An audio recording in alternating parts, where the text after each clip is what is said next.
return once again, hoping and praying those that have not arrived, that the Most High will cause to get here safely, and those that won't make it out today, that the Most High will be with them wherever they're at observing this day. This time I'll ask everyone to please rise as we will begin by singing the songs there, Shabbat, song for the start of the Shabbat. Hallelujah. Zed HaShabbat, Ame Akadi. Zed HaShabbat, Ame Akadi. Zed HaShabbat, Ame Akadi.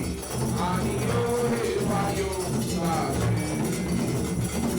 Zed Hayo Mato, Ame Akadi. Zed Hayo Mato, Ame Akadi. Zed Hayo Mato, Ame Akadi. Ani Yohe Vayo Sase. Yashe Ushula.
Hallelujah. Praise the mighty Yah. Jehovah, God of the universe, God of Abraham, God of Yitzchak, and God of Yaakov, the great, mighty, revered God, the Most High God. We stand before you today in this holy Shabbat day, and first and foremost, we want to ask you to forgive us for our sins and the sins of our forefathers. Great God Almighty, we thank you for our life. We thank you for food, clothing, and shelter. We ask you, Lord God, be with the homeless, God Almighty, with this cold, God Almighty, be with those that are in the train. Be with those that are in the street, God Almighty, Creator, and have mercy and compassion upon them. We thank you, Jehovah, for the statutes, ordinances, and commandments that you bestowed on your people, Israel. We thank you for bringing us back from the dire strait of hurt to know that you are God and God alone. We thank you that you took away superstitions from us. and darkness, God Almighty, Creator, and give us that light that we can take and discern to know good from evil, God Almighty, Creator. We thank you, Jehovah God, for the great thing that you have given us as men and women, God Almighty, Creator. That's that wisdom, knowledge, and understanding. We thank you, God Almighty, for our ancestors that you brought forth to do thy law. We thank you for our father Abraham. We thank you for Yitzchak, and we thank you for Yaakov, God Almighty, Creator. We thank you for the family that you chose to call upon a high and holy and powerful name, because those are our ancestors. That's where we came from, God Almighty, Creator. Jehovah, as we stand before you on this holy Shabbat day, we ask you to be with us in our going and our coming. Be with us when we go to work. Be with us when we go to school. Be with our fathers. Be with our mothers. Be with our husbands. Be with our wives. And be with our children, God Almighty, Creator.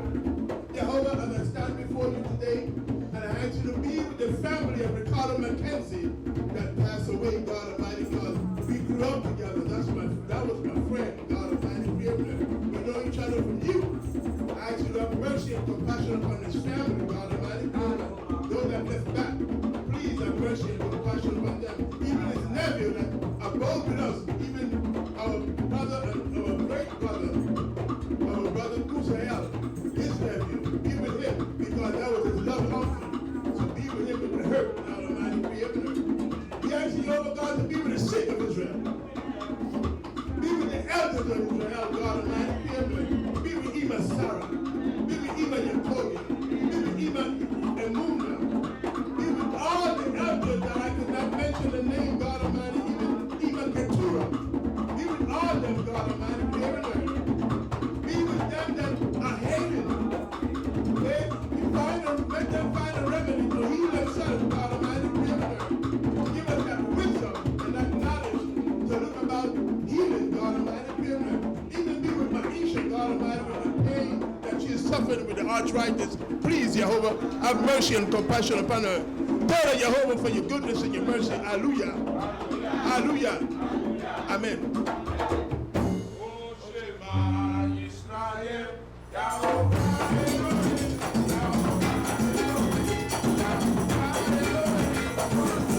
Yisrael, Yahovah Eloheinu, Eloheinu Yahovah Echad.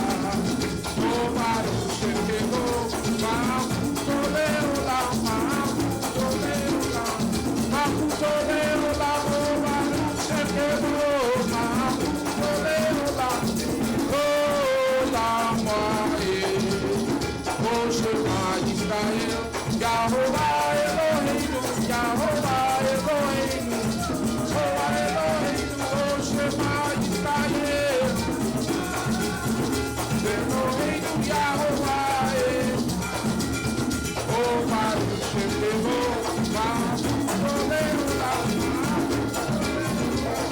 Malchuto Leolam, oh Baruch Shem Kevod, Malchuto Leolam, Olam Wayetzei.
Hallelujah. We will proceed with the prayers that are set aside for today. The first being the 92nd Psalm, a song for the start of the Shabbat day. Hallelujah. It is a good thing to give thanks to Yehovah and to sing praises unto thy name, O Most High, to show forth thy loving kindness in the morning and thy faithfulness every night, upon the instrument of 10 strings and upon the psaltery, upon the harp with the solemn sound. For thou, Yehovah, made me glad through thy work. I'll triumph from the works of thy hands. O Yehovah, how great thy works and thy thoughts of every deep. A brutish man knoweth not, neither doth a fool understand this. When the wicked spring up as grass, when all workers of iniquity do flourish, it is that they should be destroyed forever. But thou, Yehovah, most high forevermore. For though thy enemies say, Yehovah, for though thy enemies shall perish, all the workers of iniquity shall be scattered. But my horn should I exalt like the horn of a wild ox. I am anointed with fresh oil. My eye also have seen the desire of my enemies, and my ears have heard the desire of the wicked that rise up against me. The righteous shall flourish like a palm tree. He shall grow like a cedar of Lebanon. Those that be planted in the house of Yehovah shall flourish in the courts of our God. They shall still bring forth from old age. They shall be fat and flourishing, to show that Yehovah is upright. He is our rock, and there is no unrighteousness in him. Hallelujah. The 125th Psalm. Hallelujah. They that trust in Yehovah shall be as Mount Zion, which cannot be moved but abideth forever. As the mount surrounded by Jerusalem, so Yehovah is round about his people, from henceforth even forever. For the rod of the wicked shall not rest upon the light of the righteous, lest the righteous put forth their hands into iniquity. Do good, O Yehovah, to those that be good, and to them that are upright in their hearts. As such turn aside to their crooked ways, Yehovah shall lead them forth with the workers of iniquity, but peace shall be upon Yisrael. Hallelujah. We go into the book of Deuteronomy, chapter 6, starting from verse 4. Hallelujah. Shema Yisrael, Yehovah Eloheinu, Yehovah Echad. Hear, O Yisrael, Yehovah our God, Yehovah is one. Thou shalt love Yehovah thy God with all thy heart, with all thy soul, and with all thy might. And these words shall command thee this day shall be in thy heart, and thou shalt teach them diligently unto thy children, and shalt talk of them when thou sittest in thy house, when thou walkest by the way, when thou liest down, when thou risest up. Thou shalt bind them for a sign upon thy hands, and they shall be for frontlets between thine eyes. Thou shalt write them upon the doorposts of thy house, and upon thy gates.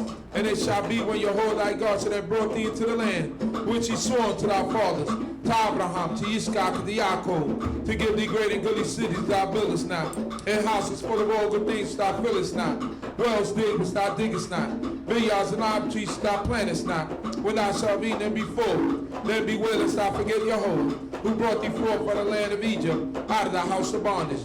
Thou shalt fear Yehovah thy God and serve him, and shalt swear by his name. You shall not go after other gods, or the gods of the people that are round about you. For Yehovah thy God is a jealous God amongst you. Lest the anger of Yehovah thy God be kindled against thee, and he destroy thee from the face of the earth. Hallelujah. Therefore we honor and extol the God of our fathers for restoring us back to our heritage, even here in the land of our captivity. We thank thee and praise thee with all our might. And we say, blessed is the name of Yehovah our God forevermore. Amen. Let us sing the Shema. Shema, Shema, Shema, Shema, Yisrael. Yehovah Eloheinu.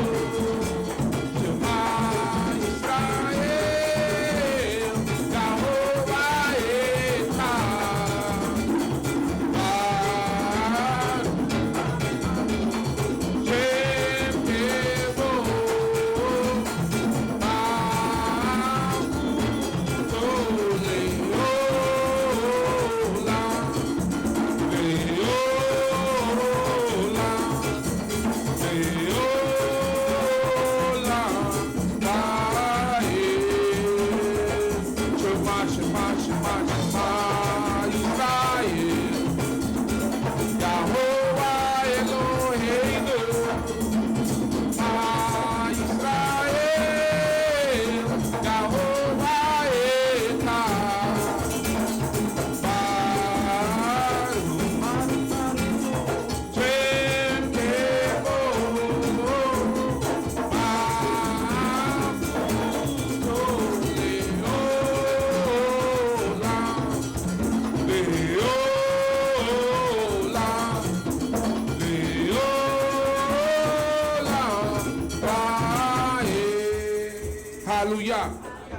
And Yehovah spoke unto Moshe, saying, Speak thou also unto the children of Yisrael, saying, Verily shall keep my Shabbat, but it's a sign between me and you throughout your generation, that ye may know that I'm Yehovah who sanctify you. Ye shall keep the Shabbat, therefore, for it is holy unto you. Everyone that profaneth it shall surely be put to death. For whosoever do any work therein, that soul shall be cut off from among his people. 6 days shall work be done, but on the 7th day is the Shabbat of solemn rest, holy to Yehovah. Whosoever do any work in the Shabbat day, he shall surely be put to death. Wherefore the children of Yisrael shall keep the Shabbat, to observe the Shabbat throughout their generations for perpetual covenant. It is a sign between me and the children of Yisrael forever. The heaven and the earth will finish, and all the hosts of them. And on the 7th day Yah finished his work which he had made. And Yah blessed the 7th day and hallowed it, because that in it he rested all his work, which God in creating had made. Hallelujah. Repeat after me. If thou turn away thy foot because of the Shabbat, from pursuing thy business on my holy day, and call the Shabbat a delight, and the holy of Yehovah honorable, and shall honor it, not doing thy wanted ways, nor pursuing thy business, nor speaking thereof. Then shall thou delight thyself in Yehovah, and I'll make thee to ride upon the high places of the earth. And I'll feed thee with the heritages of Yaakov thy father. For the mouth of Yehovah has spoken it. Hallelujah. The love for thee, O Yehovah our God. We have entered thy great house and welcome the Shabbat day, which invites us to enjoy the blessings of rest and peace. Thou art near to us in this place, and wherever we call upon thee, thou will come to us and bless us. On this Shabbat day, may we look back upon this past week and reflect earnestly upon the way we have used to feed the moment. Be with us in the coming week that we may be faithful to all our duties. Make us glad that there is so much joy in this house. May we ever be eager to spread around the light of happiness, of love, and goodwill. May this day bring peace to our hearts and joy to our souls. Hallelujah. Let us sing the Shema. Shema, Shema, Shema.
Long-suffering and abundant in goodness and truth, keeping mercy for thousands, forgiving iniquity, transgression, and sin, and that by no means clears the guilty, visiting the iniquities of the fathers upon the children, and upon the children's children, unto the third and to the fourth generation. Therefore we serve only you, Yehovah, because your glory endures forever.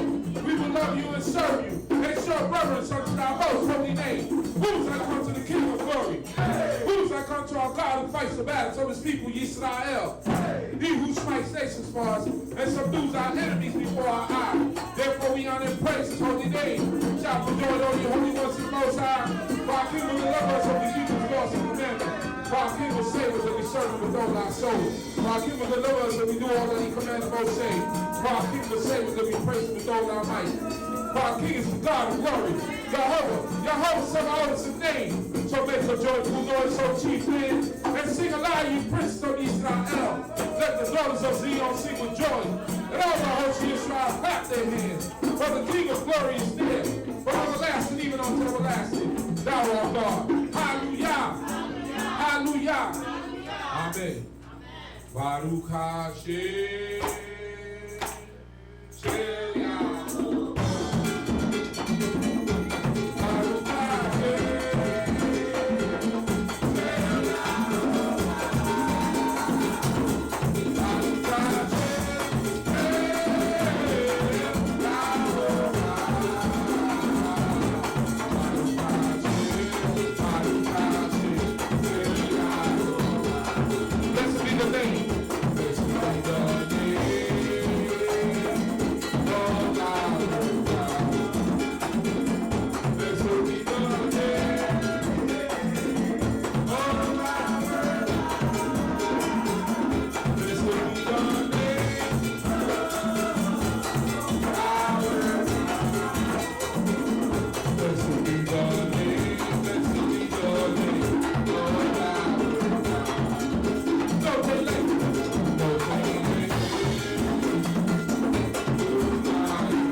Baruch Hashem, Shel Yahweh.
Baruch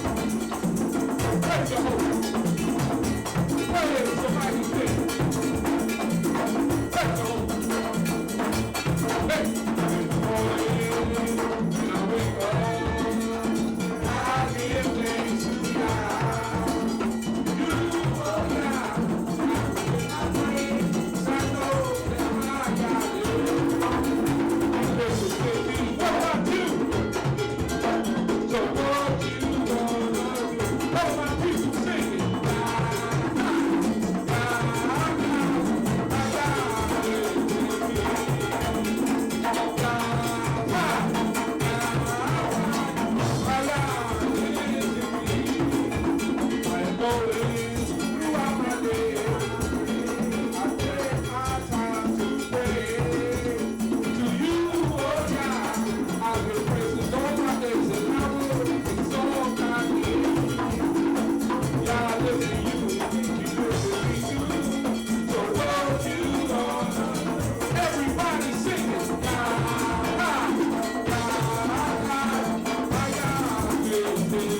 Almighty God.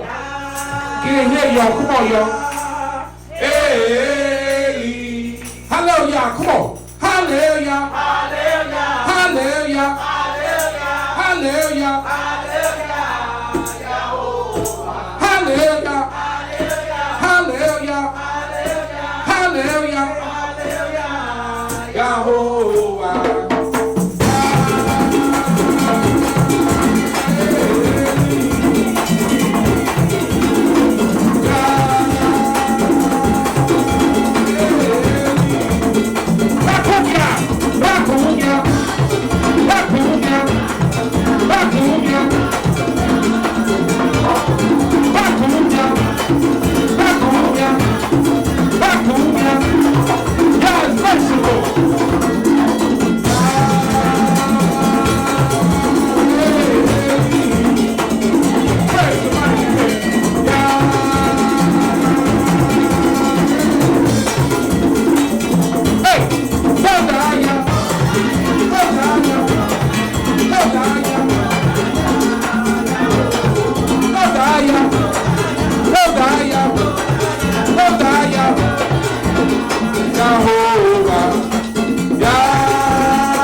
Hallelujah.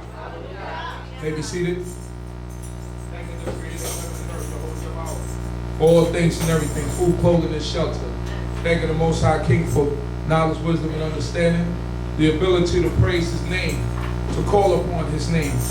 We must give Him glory and praises for that. Hallelujah. I'm thankful to this mighty King for my life of CHOKMAH Yisrael. All of us who are sitting here, I pray that the Creator of heaven and earth will continue to be with us and bless us. That the Creator will continue to be with His children, Yisrael, wherever we might be scattered in the four corners of the earth. And that the Most High God will continue to protect us and guide us and continue to be with us as a whole, as a community, to help us to find a place that we could call our own. We could call upon His name and praise this mighty King. I'm thankful to the Most High God for the leadership here, for the leader of this congregation, Chief Prince Yediel Ben Yissaschar. I know he's on a journey, and we pray that the Most High God would return him back safely as he took him safely to his destination. I pray that the Most High God be with his family, his household, with his wife, even Princess Shekinah, and that the Most High God will protect them and guide them. Also praying for the life of the chief Levite in the midst of us, Chief Kohath ben Levi.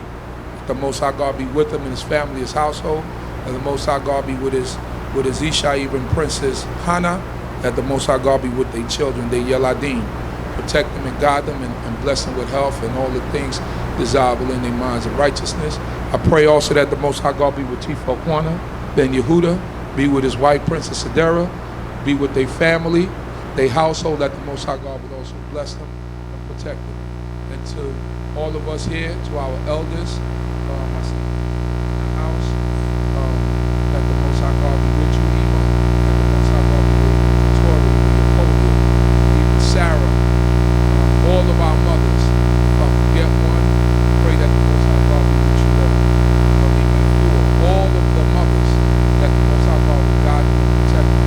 Thank you, the Most High God, for the life even of our elder, Mikael, who comes back and forth, but he is an elder in the midst of us, and we pray, oh, he's here. Thank you, the Most High God, for your life, and that the Most High God be with you and your family, your household, be with your wife, and we pray that the Creator of heaven and earth will continue to be with us and protect us, that the Most High God be with all of our visitors, all of our family online who listen in diligently every week. We pray that the Most High God be with you, that the Most High God will guide you through all your endeavors and all of the things that you go through in your everyday life, that the Most High God will bless the works of your hand. And to the entire house of Yisrael here and abroad, I bid to y'all in tongue of our ancient forefathers, Shabbat Shalom Aleichem. It's a blessed day, it's a Shabbat day, we should be glad and rejoice therein. And we're grateful to the Creator of heaven and earth for this day, because it's the day when we get to rest, and we get to call and glorify the name of the Most High God. It's the true rest, because the Most High God told us and He guided us and told us what the Sabbath is about. The Sabbath is the only day out of the week that has a name, right? Every other day was first day, second day, third day, fourth day, fifth day, sixth day. But you get to this day, it's called a Shabbat, which means rest, cease, stop.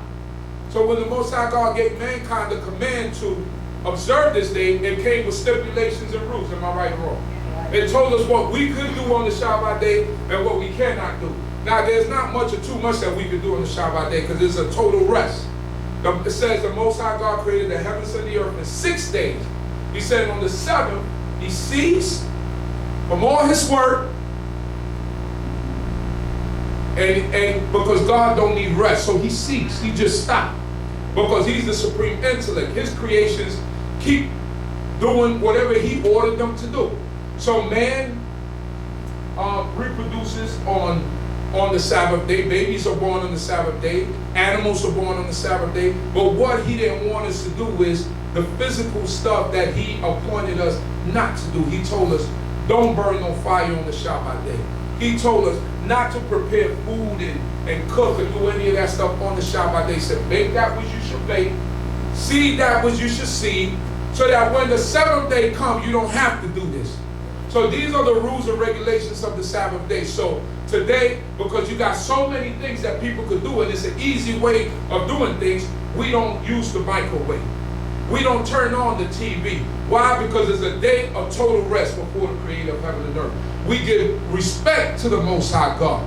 This is a day solely to think about what He wants us to do and what He commanded for us to do. So today we speak things that the Most High God would want us to speak. We speak the word of God today. If we was back in our land, we will have a day of total rest. We'll go out and pray, have our holy convocation, and come back home and rest. But unfortunately, because we're in captivity, we have to sit here all day and learn the lessons of Moses that the Most High God gave him. So therefore, we have to sit here and talk about thou shalt not commit adultery, because people coming off the streets and don't understand what adultery is. Yeah. So we got to teach them what adultery is. Yeah. Because in the world we live in, you got a work husband. The world we live in, you got a wife at work that's married to a man. And that's what the Most High God don't want that. What's yours is yours, and that's that. So we're thankful to this great King that He allows us to have understanding. You're not going to go anywhere else and learn that you have to be circumcised on the 8th day, because that's not emphasized. You're not going to go anywhere and tells you that the unclean animals that you shall eat, these are the clean animals the unclean animals that you shall not eat, and these are the clean animals that you shall eat. You're not going to learn that anywhere else. So we're thankful for places like this, and it's not just pork. People think, oh, I don't eat pork, so you know I'm good. It's not just pork, brothers and sisters. It's much more than just pork. There's a lot of things out here that people eat. There are ingredients that they put in things that don't say pork. They're not going to put pork on the ingredients. The pork comes disguised in other ingredients, gelatin, you know, all types of other ingredients, but you're not going to just read pork. They're not going to do that. You know, so we have to be careful where we eat from. We have to understand what we're putting into our bodies, and we have to be conscious that the Most High God is amongst us, and that we have to keep our hands clean. We have to keep ourselves pure, and pray that the Most High God be with us all and protect us. Hallelujah. Hallelujah. With that, we're going to move straight ahead, and I'm going to call up the first teacher, and that will be my brother, Samar Zakar Ben Dan. Hallelujah. Come on, Babakusha.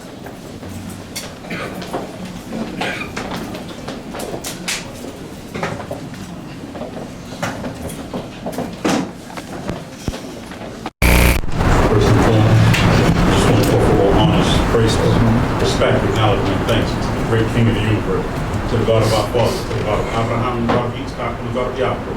Thanking Him for all things and everything. I bid you to talk about forefathers. Shabbat Shalom, Nicole. Shabbat Shalom, Nicole. Please be seated. How's everybody feeling? I'm not convinced. How's everybody feeling? Still well. Thanking the Most High God for life, for strength. Thanking Him for food, clothing, and shelter. Thanking the Most High God because He is good. Thanking the Most High God because He is good. His mercy endures forever.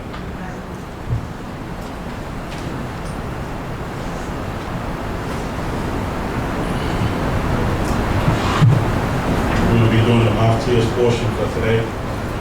And the Maftia's portion is going to be found in the book of Hosea, beginning in the 11th chapter, in the 7th verse, and it's supposed to conclude in the 12th chapter, in the 12th verse. However, they also have an extra reading, which goes from the 12th chapter, the 13th verse, and to the 14th chapter, and the 10th verse. However, what we're going to do is we're going to go through the first reading, and we're just going to kind of touch on two spots in the second reading. So the first thing that I want to say is I'm up here doing the Maftia's portion in place of Tis, and I hope and pray to the Most High that I can do half the job that I know she would have done. And I say that not because she's my daughter. In fact, I was actually hesitant to say it because she's my daughter. But the fact of the matter is when somebody deserves credit, then we should not withhold credit from somebody which the credit is due. That's right. Regardless to who it is, and regardless to how somebody may perceive it. Okay.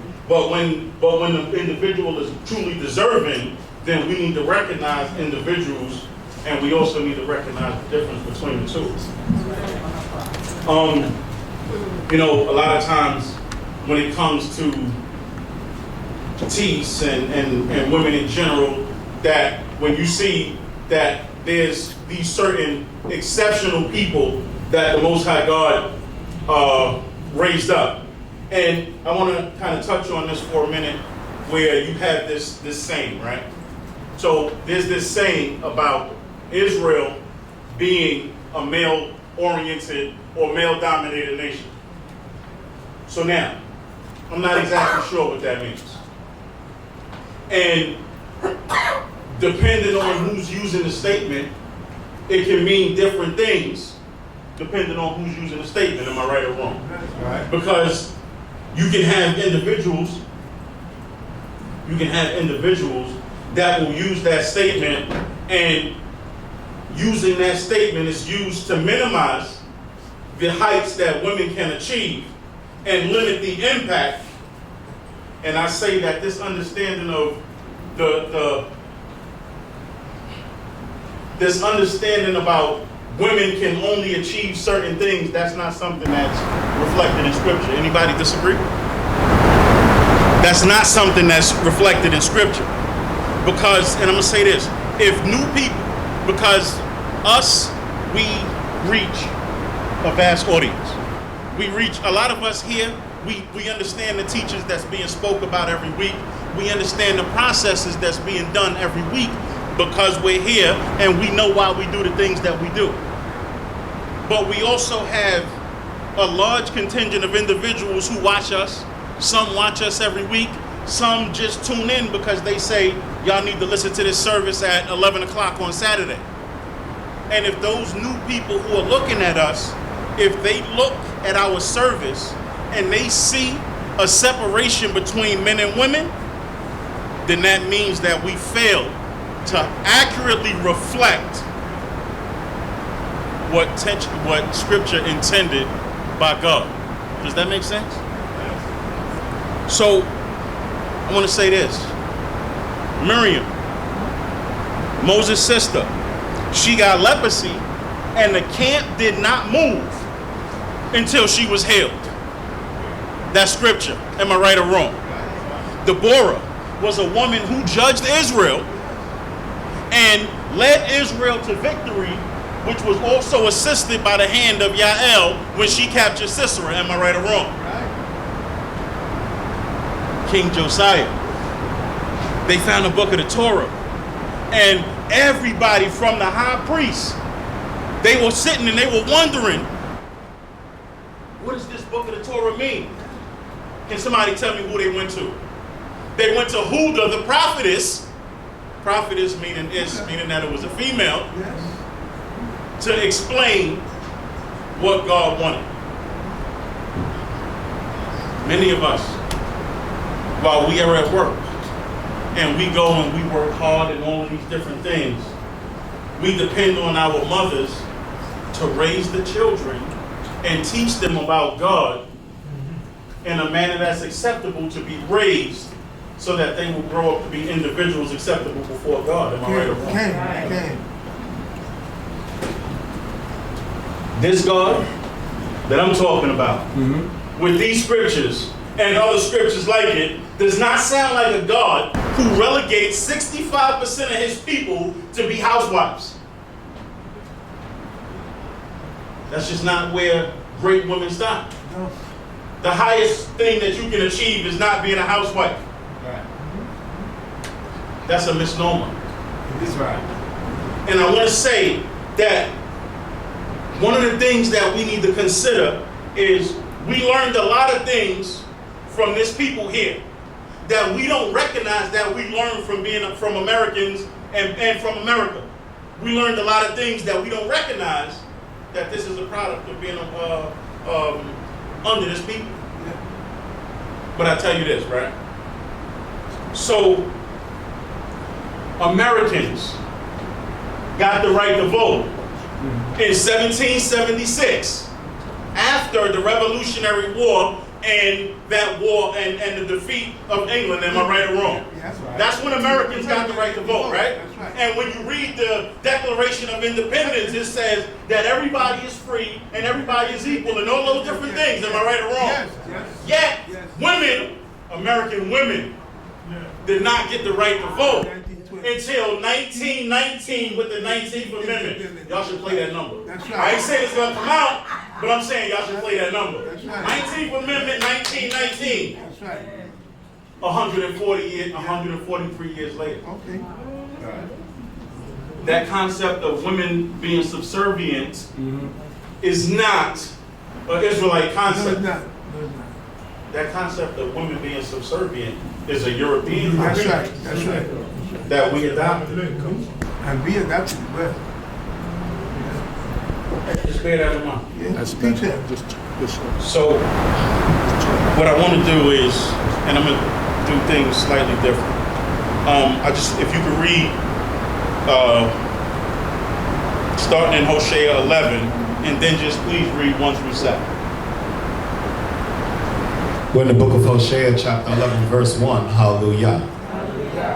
When Yisrael was a child, then I loved him. And out of Egypt I called my son.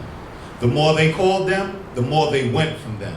They sacrificed unto the Baalim and offered to graven images. And I taught Ephraim to walk, taking them by their arms. But they knew not that I healed them. I drew them with cords of a man, with bands of love. And I was to them as they that took off the yoke on their jaws, and I fed them gently. He shall not return into the land of Egypt, but the Assyrian shall be his king. But they refuse to return, and the sword shall fall upon his cities, and shall consume his bars, and devour them, because of their own counsels. The reason that I wanted him to read this is because I want us to see how what God did, and how we responded. Right.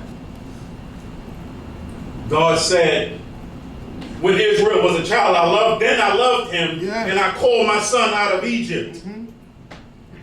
He said, and I taught Ephraim to walk, taking them by the arms, but they knew not that I had healed them. But Israel turned away. God was compassionate and loving, and Israel turned away. So one of the things that I want us to consider over the next 10 minutes or so that I'm up here and throughout the rest of the day is God was one thing, Israel was something else. And we can't allow how Israelites act to cause us and dictate how we treat God. Y'all hear me? We can't allow how Israelites act to dictate how we treat and deal with God. Just read through from 7 to, please read through from 7 to 12:12. Verse 7. And my people are in suspense about returning to me. And though they call them upwards, none at all will lift himself up. How shall I give thee up, Ephraim? How shall I surrender thee, Yisrael?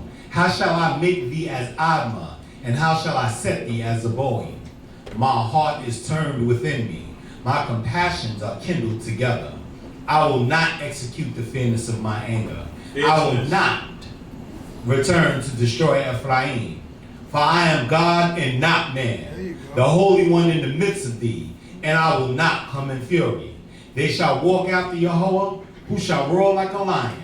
For he shall roar, and the children shall come trembling from the west. They shall come trembling as a bird out of Egypt, and as a dove out of the land of Assyria, and I will make them to dwell in their houses, saith Yahweh. Hosea chapter 12, verse 1, hallelujah. Hallelujah. Ephraim compasseth me about with lies, and the house of Yisrael with deceit. And Judah is yet wayward towards God, and towards the Holy One who is faithful. Ephraim strives after wind, and follows after the east wind. All the day he multiplies lies and desolation, and they make a covenant with Assyria, and oil is carried into Egypt. Yahweh has also a controversy with Judah, and will punish Yaakov according to his ways. According to his doings will he recompense him. In the womb he took his brother by the heel, and by his strength he strove with a godlike being. So he strove with an angel and prevailed. He wept and made supplication unto him. At Beit El he would find him, and there he would speak with us. But Yahweh, the God of hosts, Yahweh is his name. Therefore turn thou to thy God, keep mercy and justice, and wait for thy God continually. As for the trafficker, the balances of deceit are in his hand. He loves to oppress. And Ephraim said, surely I am become rich. I have found me wealth, and all my labors they shall find in me. No iniquity that was sin. But I am Yahweh thy God, from the land of Egypt. I will yet again make thee to dwell in tents, as in the days of the appointed season. I have also spoken unto the prophets, and I have multiplied visions. And by the ministry of the prophets have I used similitudes. If Gilead be given to iniquity, becoming altogether vanity, and Gilgal they sacrifice unto bullocks, yea, their altars shall be as heaps in the furrows of the field. Hallelujah. Hallelujah. Verse 4, he says, in the womb he, meaning Yaakov, took his brother by the heel, and by his strength he strove with a godlike being. So that's going to be the portion that's connected to the portion for the day when it talks about a part of the life of Yaakov. You read chapter 11, verse 9, where he says, and Ephraim, chapter 11, verse 9, forgive me, where he says, I will not execute the fierceness of my anger, and I will not return to destroy Ephraim, for I am God and not man. An absolute statement. Yes. I am God and not man is an absolute statement. That's right. If you go to a place, or you listen to somebody who tells you different, then ask them to explain. Because sometimes what we do is we subconsciously, intentionally ignore absolute statements and swear we understand. That's right. I am God and not man is an absolute statement. That's right. If you go to anybody, any place that tells you anything different, then they're not telling you and teaching you about God. Exactly. Right. Exactly. In chapter 12, verse 9, he says, and Ephraim says, surely I am become rich. I have found wealth. In all my labors they shall find in me no iniquity that was sin. It's a very interesting way of wording it. Because what it's basically telling you is you have some individuals and you have some people who know scripture so well that they use it to distort the actual understanding of it. That's right. And those particular people are dangerous. But then God goes on to say, but I am Yahweh thy God from the land of Egypt. You know, again, a lot of times we look around, and this is the point of what I'm trying to bring. A lot of times we look around and we get frustrated and we get angry, and Israelites cause us to turn away from God. And I'm here to tell you, you can't let the way Israelites act cause you to turn away from God. Amen. Because Israelites are one thing and God is still God. Amen. That's what I'm saying. If you allow other people to dictate your actions and your concerns, then you will never get to the point where God needs you to be. Because the fact of the matter is when you look at people and people start to make you get frustrated in certain things, that's when you're supposed to turn to God. Because that's when he's supposed to be the comfort.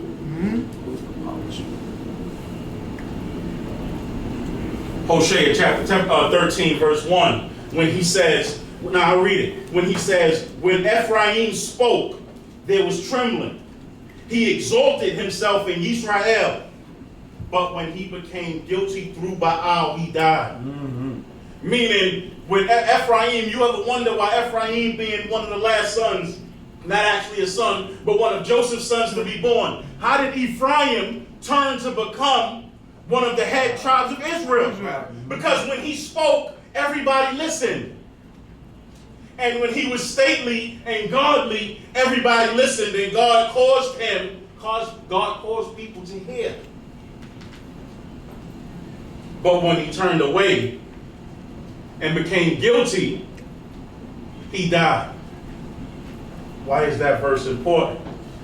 Because God does not respect status when the status of a person, when the person is a sinner. Does that make sense? God does not respect the status of a person when the person becomes a sinner. God does not respect persons. We do. Yeah. And therein lies the issue.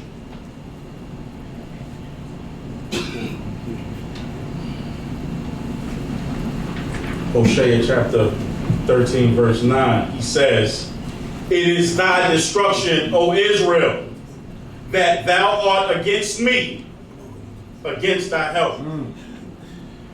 What is he saying? What is he saying? God is telling us that it's us, when we not right with God, that's our own destruction.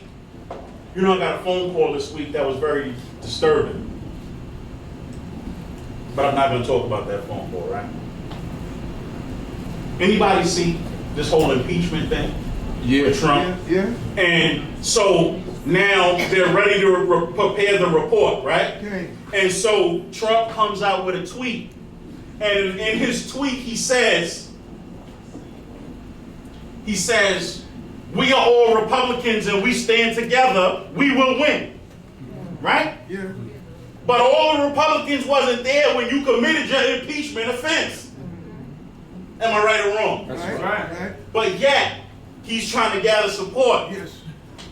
So I say, this isn't a Republican or a Democrat issue. This is a Donald Trump issue, and whether you committed the impeachable offenses or not. Does that make sense? Right. Right or wrong? Yeah. Right or wrong? Nothing Republican. Right or wrong? So now, I'm going to be honest, right? So, and I'm going to keep it 100. Because many times when I use these references about Trump and all of these different things that's going on in the world today, I use those not because I believe that we're actually concerned with Trump, but I use those to prevent myself from saying what I really want to say. It's hard to come up here and speak sometimes. Because what happens is when you minimize the impact, I believe that the message, the purpose and the full impact of our message is minimized sometimes. Oh, yes. Oh, yeah. Because we so busy trying to filter the message to keep this delicate balance of peace between various congregations. That's right. That's right. Does that make sense? Yeah. That's what he does. Because a lot of times there are things happening in the world, right? And there are these things that are happening in the community. And the second that you come and address something that happens in a community, then people want to get upset. No, you can't talk about this, and you can't talk about this, and you can't talk about all of these different things. And what you're actually doing is you're minimizing the impact and the message that God wants his people to hear. Exactly. Because if something is being done wrong, it's wrong no matter who does it. Am I right or wrong? Right. I said if something is being done wrong, it's wrong no matter who does it. Wrong is wrong. Wrong is wrong. And when you put up these delicate Israelite community congregation peace treaties Oh, yeah.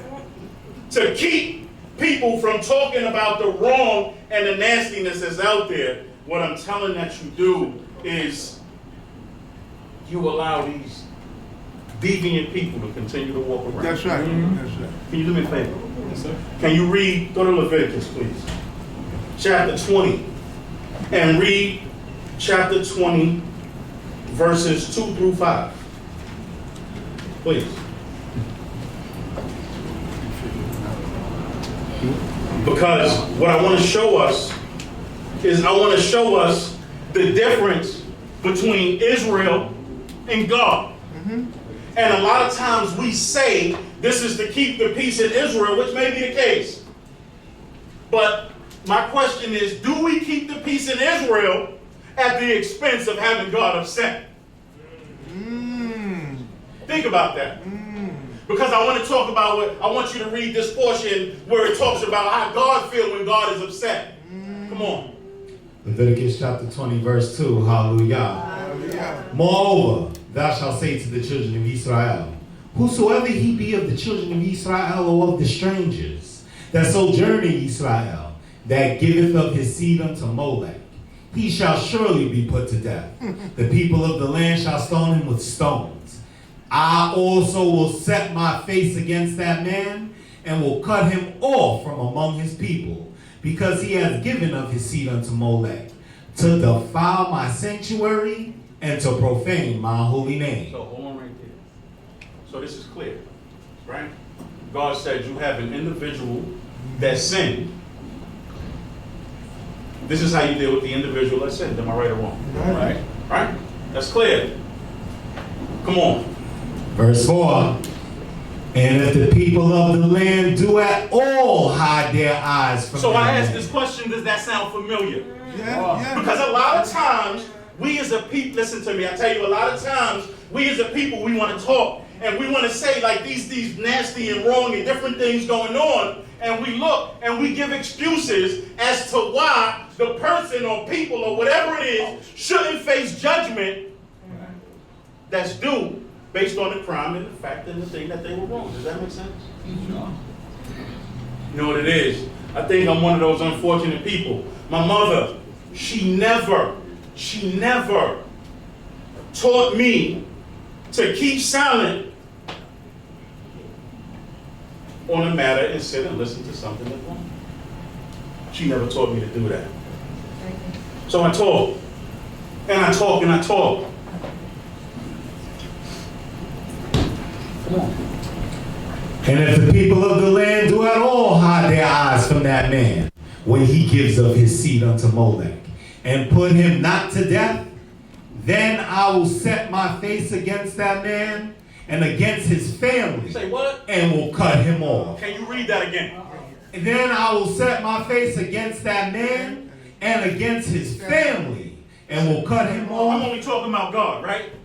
I'm only talking about God. I'm talking about how Israel deal with things and how God look at it. Yeah. Right. Because God said, this person was wrong, yet I shall not pity, you shall put them to death for whatever the punishment is. That's right. Am I right or wrong? Right. And God said, if the people of the land defend him, y'all read along with me? Yeah. He said, if the people of the land defend him, then I will cut him off. I will set my face against that man and against his family. Go ahead, finish reading. And all that go astray after him. And everybody. Everybody involved. To go astray after Molech. No. Right there, because that's enough. Yeah. Because God said, I'm going to cut my face against him, set my face against him and his family and everybody else. I'm talking about God. Yeah. That's right. And everybody else. Play with God if you want to. Right? Everybody else. Play with God if you want to. And we got these little games with this loose loyalty and all those different things. Only thing I say is play with God if you want to. I'm going to read this last portion in Hosea 14. When he says, Hosea 14 verse 2, when he says, return, O Israel, unto Jehovah thy God. And this is God. Return, O Israel, unto Jehovah thy God. For thou hast stumbled in thine iniquity.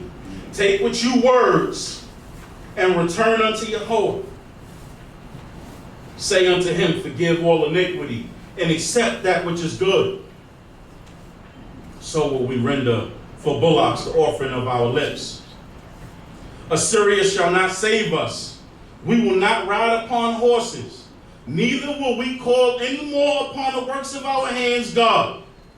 For in thee the fatherless finds mercy. That thee being God. And I, meaning God, will heal their backsliding. Right. And I will love them freely, for my anger is turned away from him. Hallelujah. Hallelujah. All honors, praises, respect, acknowledgement, and thanks I offer unto the great King of the universe. To the God of our fathers, Abraham, Yitzchak, and Yaakov, thanking him for all things and everything. Shabbat Shalom. Shabbat Shalom. Hallelujah.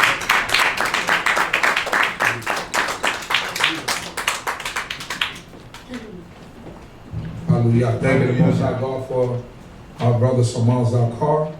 for the knowledge, wisdom, and understanding that the Most High God has blessed him with, and for a message of truth. You know, sometimes people don't want to hear the truth, but the truth is the truth, and the truth is verifiable. So when the truth hits you, sometimes it hurts, but you got to deal with it, right? Bob said, who the cat fit, let them wear it, right? Yeah, Who the cat fit, let them wear it. So wherever it might fall, that's what it is. And we're grateful to this mighty King because we see and we acknowledge the things that's happening right around us. Amen. We see what this world has to offer, and not only in the larger spectrum when we're talking about the entire world, but we're talking about even within the community, right? And we see what we see on the news. Don't you know that there's all these places that are burning down? You know how many forests are on fire? California seems like every time you look, they stay on fire. There is no letting up. It seems like the Most High God is just burning it down. Last week, I seen forests in Australia was on fire. The lady had to run into the forest and take the koala bear off the tree. 80% of his body was burnt. So we see that the Creator of heaven and earth is exacting his judgment on the earth. We got in Africa. They never talk about Africa. When civil wars are happening or anything, forests are burning down in Africa too. So what do you call it? The Amazon, the jungle, all that's burning down. Now, if the Most High is burning down all this vegetation, right? Don't you know that that's how we breathe? Yeah. But the day of God is getting closer. Then he said that in Joel chapter 1 and 2 that there's going to be utter destruction. Yeah. He's going to burn things down. He's going to exact his judgment. So the times is here. When we begin to see certain things, don't be amazed at the signs of the heavens. It said because only the heathen are amazed at them, not us. We're not supposed to be amazed at them. When things happen, we're supposed to say torah YAH and keep it moving because we know that God is the one that does all these things. We see it coming up. We see it happening. We see that throughout years and generations, certain things have become part of us that have destroyed us. Yesterday in Europe, they celebrated in what they call it, Netherlands, the Dutch land, right? They celebrated Santa Claus Day. So because it's the language Santa Claus Day is what we translated here in America in the Western society as Santa Claus, right? But Santa Claus comes from a patron saint called Saint Nicholas, right? Who was around, if I'm not mistaken, he existed around the I could be wrong, 11th, 13th century, around that time in Turkey, in the area in Turkey. So the tale goes that Saint Nicholas, right, he became a saint because the Catholic Church made him a saint after all of his, the goodness that he did in the world. So he became, so they basically, they deify you and they elevate you to status of saint. Like most of us knew Mother Teresa, right? I believe that they deified her and made her a saint. So now people actually pray to Mother Teresa. Right? Yeah, they deify you, they make you a saint. Saint Martin Luther King, these are people that actually existed, but the Catholic Church deifies you, makes a statue of you, like God told us not to do, and people actually come before you and pray. Pray to Mother Teresa that she will bring help. So that's going contrary to the laws of God. Right? So this Saint Nicholas, he lived, he did some good things. He was born to a wealthy family. But his family was very religious. Right? His parents died when a plague destroyed them. A plague that came sweeping through their town. And he ended up staying with his uncle, who was actually like a monarch in this region of Turkey. And he so he had all this wealth, but he didn't care about wealth. So now this is when the story develops, and tell me when it starts sounding familiar to you. Right? So now, as the story of the legend goes, there was a father who had 3 daughters. In those days, women actually had to pay dowry to be married. So the father couldn't pay the dowry for his daughters to be married, so the father thought that he was going to have to sell his daughters as slaves, as slaves and so, because this was the reality of those times. So Saint Nicholas, before he was a saint, Nicholas got a wind of this. He, one of the tales said that he climbed to the top of the roof. He threw some gold coins down the roof and it landed on in this shoe. Because people used to keep their shoes by the fireplace. Because in those days, that was the source of heat. So your feet got wet. That's where you put your sock. That's where you put everything so it could dry. So the gold coins happened to land in the shoe. So therefore, he was able to get that father out of having to sell his daughters as slaves. So he did that for the first daughter, and then he went on and did it for the other 2 daughters. So they said he used to travel all through Europe or through the East, right? And he used to go and give away all this wealth because wealth meant nothing to him. So when years went past, the Catholic Church said, "We're going to make you a saint. You're the patron saint of the children and of the travelers," because he was also what do you call them? Call those people that travel on boats and stuff like that? A mariner, right? He was one of those type of guys. So he went from town to town giving out gifts and stuff like that. So now we get to Europe, right? They got his story, and the Catholic Church makes a day of celebration, or call it the Feast of St. Nicholas, right? Every December 6th. So now when we get to the United States of America, and in different parts of Europe, they got different traditions. In Germany, I forgot what they call it, but he has a counterpart. You got St. Nick, and you got Krampus. Now, St. Nick, he comes, and whether you've been naughty or nice, right? Is whether he leaves you some money or some gifts, or he leaves a lump of coal in your room. Now, the lump of coal is an indication for Krampus, right? Which is a demonic figure to come and either punish you, take you away, drown you, or eat you up. So this is what they used to scare kids with. When we get to the Netherlands, right? When we get to the Netherlands, you got Santa Claus and Zwarte Piet. Okay. So now Zwarte means black. Exactly. and Peter is Peter. Peter, yeah. Right? So Santa Claus counterpart is Zwarte Piet. So in the original story, Zwarte Piet comes and punishes all the kids who've been naughty. Yeah. The black guy. The black guy. So the black guy is the bad guy. Bad guy. Right? So in the Netherlands, now they got all these traditions, even to this day, where people paint their face in blackface. That's right. You got blonde hair, blue-eyed people that got all black face, black hands and all this, and they can't figure out why black people are protesting and saying, this is wrong, this is racist. And they said, no, it's just Zwarte Piet. Just Zwarte Piet is a racist figure. That's right. And Zwarte Piet is the one that they shock the kids with as they growing up to think that he's coming to punish you. So Zwarte Piet is always bad. So the bad guy is always the bad guy.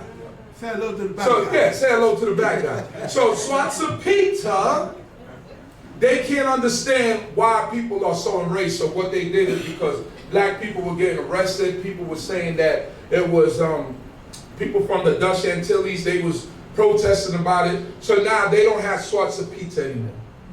Now all they have is white people with soot on their face to represent Santa Claus, helper, Zwarte Piet. So it's really no change. But I say all this to say that all these traditions were taken, right?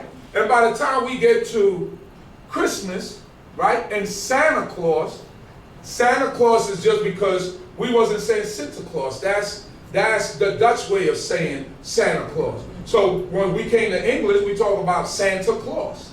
It's the same thing. St. Nicholas Day, but St. Nicholas Day is supposed to be December 6th. But Western society has taken everything and combined it. What we know is Christmas or Xmas today is a combination of a bunch of pagan celebrations. Yes. When we talk about bringing the evergreen tree into our homes, That's right. people in ancient societies looked at the evergreen as something that always had life because it survived the winter. Exactly. So they felt like it warded off evil spirits. So that's why people brought it into their homes. That's right. These are all the different traditions and different things that we adopted or people adopted to make what we know to be Christmas today. Teach that. That's right. Don't you know that the original or the character that they had and what we see is Christmas today, right? It was a story written in the 1820s. I forgot who it was. But he wrote a story on what's the day before Christmas. You're going to hear it all through this season. Right? So in that story, when we read it, or when you read it, you will see that Santa Claus was an elf. Yeah. Santa Claus wasn't the big rosy cheek guy that they showed. He was an elf. He was a little elf. Now when we get to like the 1850s, then came someone else that wrote another story and made Santa Claus to be the figure that we see to be Santa Claus today. So it's good to learn about these things to understand what people are getting into and what people are looking at that they don't even know the origins of. Right. There you go. That's the main thing. You can see all the things that you see and they make it beautiful and it's attractive to the kids, but it's just commercial. It's a commercial holiday for us to go out and spend more money. It's a commercial holiday that you tell your kids that live in the projects where you don't have fire escape and you don't have a chimney. But you tell your children that Santa Claus came and put gifts underneath the tree. Yeah, not your working hard money. And you give credit to somebody else where you the one who still have to pay for those gifts for half of the next year. That's right. Teach that. Because you loaded your credit cards. Yes. And you paying for those gifts with interest. That means sometimes you paying double for what you bought. But you give credit to a man that looked like the people who oppressed us. That's right. And say that he's the one that put those gifts underneath the tree. That's right. How low did we fall as a people? Yeah, very low. Our understanding is gone.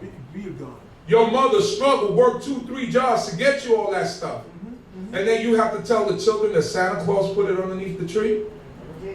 I mean, if you're going to go through all that, at least you got to say, I gave you the gift. Don't put that stuff in your kid's mind. Yeah, teach that. But this is the understanding that our people got. And this is what our people have seen throughout the years. We are God's people. We are blessed people. We got to give glory to God for what he's given us and what he continues to give us. We can't get caught up in all the stuff that people are doing. Right. We see everything that the people in the world is doing and we follow it. We follow every tradition. Yes, we do. Thanksgiving got nothing to do with you. You was brought here to work this land. The Native American was oppressed and beaten. Right. Teach that. You know what they used to do to them? They used to cut off their heads and stick it on a pole. That's right. Down the street. Roll it down the street. Yeah. They get Bowling Green. Yeah. This is what they used to do. Yeah. Teach that. They're talking about they were savages. They was defending their land. Exactly. Yeah. Talking about they savages. You coming to the shores, you bringing diseases, you bringing all types of stuff that wasn't never introduced to them because they was a clean people. But here comes a people that's dirty. That don't bathe for 3 or 4 months. Yes. Never bathe. Teach that. Never bathe. And you talk about they dirty? You got the nerve to talk about people being dirty? I'm not speaking hate, I'm speaking facts. Yeah, this is what they don't want to talk about. that's They right. talk about Columbus discovered America. How can you discover a place that people already live in? Exactly. How can you discover something that people already live? You can't come to my house talking about you discovered my house and I live there already. How absurd is that? You discovered America. I lived there, but you discovered it. There's a history before you. They find all types of relics and showing that there was advanced societies in the Americas, and you discovered it? How you do that? So you know what that means? Then that means that you're superior than me. That's right. Because I'm an idiot. Yeah. Because you discovered me. Yeah. When here they already had goals and they was building pyramids and all types of stuff. Exactly. They have functioning cities, the Aztecs, Yeah. the Mayans, and all these societies. Yeah. How can you discover a society that was already flourishing? Yeah. And you came and robbed the society of everything that it had. Right. Discovered America. How do you was nothing but a vagabond. You didn't even know which way you was traveling. No, you thought you was going to East India, you ended up all the way over here. Yeah. Teach. So these are the people that we serve, the people that we follow, the people that we are supposed to look to and bow down to. But I tell you this, people, we better stick together. Yeah. Oh yeah. Oh yeah. It's getting to that time. I keep saying it. I can't say it enough. Yeah. We have to stick together. Getting to that time. As a people, we have to unite and we have to come together because the destruction is near. You can feel it. Guy the other day, go on a heist, take the UPS truck. Yes. He must have made the UPS driver drive because he ended up dead. Yeah. The world is going mad. Yeah. And the naval base the other day, Yeah. guy just goes crazy, start cutting loose. And I believe somewhere in Texas this week also, another base, people are losing their minds. Yeah.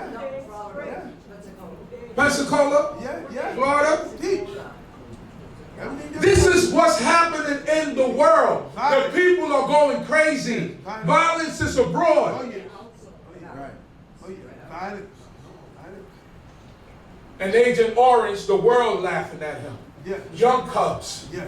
Cubs that just come about. Usually the old lion is the one that stands strong. That's right. But young cubs is laughing at you, and then you get mad and you grab your ball like Charlie Brown and you go home because you can't take the heat. Yeah. Stand there like a man. Yeah. But the Most High God show us people Yeah. like Agent Orange that's going to show what we're not supposed to be like. The epitome of arrogance and ignorance. Yeah. Right. Arrogance and ignorance. Yeah. Lofty. When you talk all those things that we confess for on Yom Kippur, haughtiness, loftiness, you know, for all these for this arrogant spirit, that's the purpose. Just look at that and look at it. Mixed in with a little bit of stupidity and non-intelligence, that's that. The day of Yahweh is near. Oh yeah. Bible sing the song. Blow ye the trumpet in Zion, sound an alarm in the holy mountain. Right? Tell all the people that what? The day of Yahweh is coming. The day of Yahweh is at hand. The day of Yahweh is coming is at hand. Yeah. Judgment is under that. They talking about taking a woman's reproductive system and putting it in a man. And the person that was born as a man. How that work? It's flipping. That is crazy. This is the world we live in and we're supposed to accept that. We're supposed to accept everything that they give us and they feed our kids. Things happen for a reason. We might look at this immunization thing as a bad thing, but it might be a good thing. But now we forced to take these kids out these darn schools. Yeah. Yeah. You're right. We got relaxed in New York City. We got relaxed. Oh, you know, Some people, they got control of this, that. They said, no. We gonna have control of this. Yes. And y'all not gonna be able to do nothing about it. You know why? Because we not supposed to put our trust in man. We supposed to put our trust in God. That's right. That's right. I've seen that through all my life. Whenever you start depending on someone or something like that, no. We can depend on each other and we depend on God. That's it. When you start waiting for other outside sources, it never works. Teacher. Why you think Abraham said, I don't want nothing. Don't even give me a shoelace. That's right. Yeah. He said, don't give me nothing. He said, the young man who I came with, you could give them some stuff. He said, because I don't want you to say that you blessed me. All my blessings come from the Creator. All of our blessings come from Yah. You better turn to Yah. Yeah. You think that everything that you get and all the goodly things that you get in life, it comes from your own will and your own power. People get blinded by that. Yeah. But God got nothing but time. He will show you in time. Yeah. You could be riding high right now and think that I turn my back on God and nothing happened. But guess what? He got something for you coming down the road. And what he got coming for you is going to be 10 times worse than the person who just slips and gets back up. You know why? Because you know better. And you never repented. You never turned back. Yom Kippur went past. Pesach went past. You said, forget God. Guess what's going to happen? When his judgment day comes, he will recall it to your face. And you will know that he's the one that's judging. That's what he said. You're going to know it. Anytime you ever get punished, and you know exactly what you got punished for? You ever get punished like God, he chastises a measure. But when he punishes us, sometimes we know what we got punished for. And all you can do is smile and say, I'm glad it wasn't my life. That's it. So that Yah. Like I told y'all, Lewi said it in that video. He said he was in jail. He went to the corner. He said, I get it, Yah. I get it, Most High. And that was it. You get the understanding. God will bring it to your face. So these are the things that we have to think about. We have to think about all the things that they put before us. Right after Xmas, St. Valentine's Day. Right after that, then they have the whole Easter thing. Then you got this weekend, that weekend, and all you're doing is spending and spending and spending and spending. We celebrate things that have nothing to do with us. It's not a thing. You celebrate America's Independence Day. Our forefathers were slaves. Yeah. When America won its independence, what was that, 1776? Yeah. I could be wrong, 1776, I believe. Yeah, you're right. From England. Yeah. They was fighting in the Constitution whether or not to free us. And they left us all out of the Constitution. We were still slaves when they created that Constitution. That's right. It wasn't until they made amendments. That's it. And then after that, we had to go through burning, lynching, all types of stuff. Rapes, people disappearing. You got a whole bunch of children disappearing and nobody know where they're at. Whole bunch of daughters disappearing. Y'all been seeing that? Yeah. Girls are just being missing. Yeah. Snatched up off the street for organs. Yeah. Yes. Because these rich folks don't want to die. Yeah. But dying is a part of life. Yeah. But they don't want to die. So where they come into our neighborhoods. Yes. Snatch up our little girls. Yeah. Snatch up our daughters. Yeah. They come up missing. You never see them again. Like Jimmy Hoffa, never see him again. Yeah. That's what's going on. Yeah. So the society that we're living in has gone backwards. Has gone reprobate. We don't have understanding anymore. People don't fear God anymore. God is not in the equation anymore. No. Everything else is up for grabs. Yes. Everything else is for play. I went into an office the other day. Not a new office, but it was new staff. So I go in there and I'm walking and saying hello to all the new people and everything. And then I see this thing, Meku. You know what I mean? I'm like, you got to get a double take. You're like, hold on. But it almost tricked me. The guy with the team. They getting good with it. So I had to look twice. And didn't stay looking too long, but my man dog went up. You know what I mean? I said, no, something wrong there. Something wrong there. When I come back tomorrow, I gotta see how it talk. That's a man.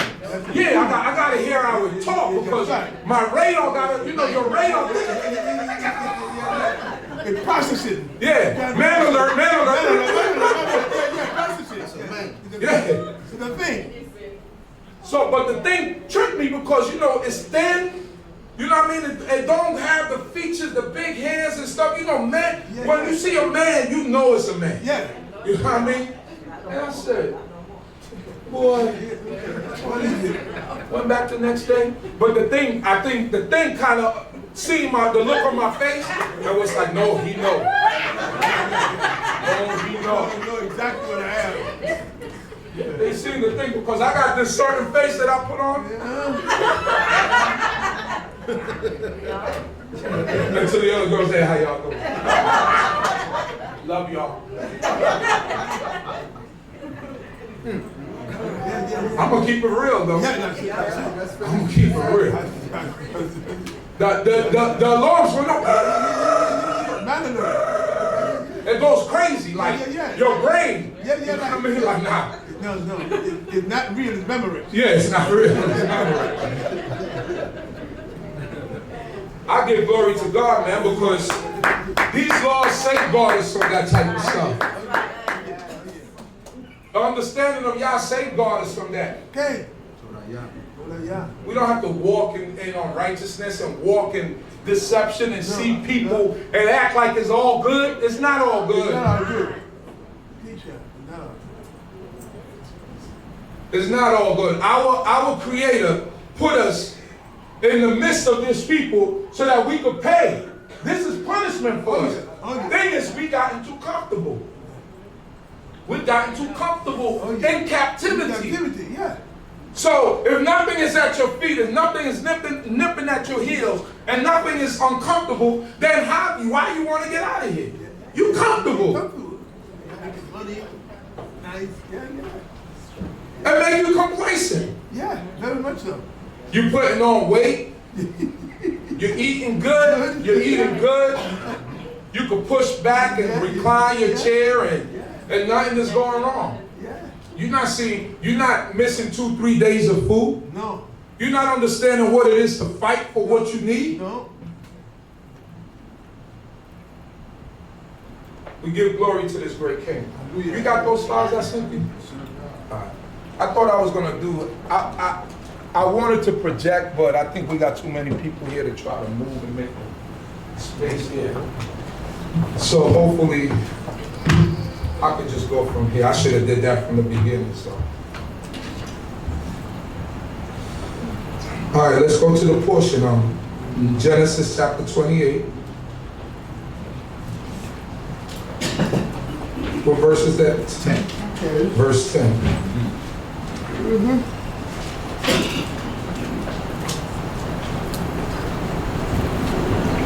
We have to be aware, brothers and sisters, and see what's before us, and not be blinded by what we see in society. The Most High God has given us laws, and we have to walk in the statutes and commandments that God has given us, and not forsake them. We cannot forsake the Most High God. We cannot forsake His law, statutes, and commandments. We have to be diligent in what we do, because the Most High God don't have respect of person. No, he don't. He don't care who you are. You see what he did to Moses. You see what happened to our great father Moses. So Moses, if Moses is not exempt, how much more so us? When he said that Moses, there was none like my prophet Moses. That's right. And he still couldn't get into the land. So we have to be conscious of what we do, walk in a righteous manner, and pray that the Most High God be with us.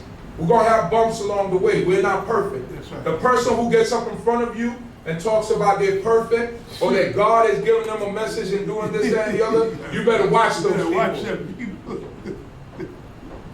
You better watch those people. Teach. Give me the guy that makes mistakes. Mm-hmm. Give me the guy that might slip up every now and then. Give me that guy. Don't give me the perfect guy. Because if you perfect, that means you don't make mistakes. Exactly. And we all slip and fall, am I right or wrong? Right. We all stump our toes sometimes, don't we? Oh yeah, we all do. None of us are perfect. Let us go, my brother. We're in the book of Genesis, the 28th chapter, starting at the 10th verse. Hallelujah. Hallelujah. And Jacob went out from Beersheba and went toward Haran.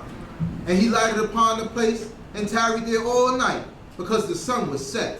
And he took one of the stones of the place and put it under his head, and lay down in that place to sleep.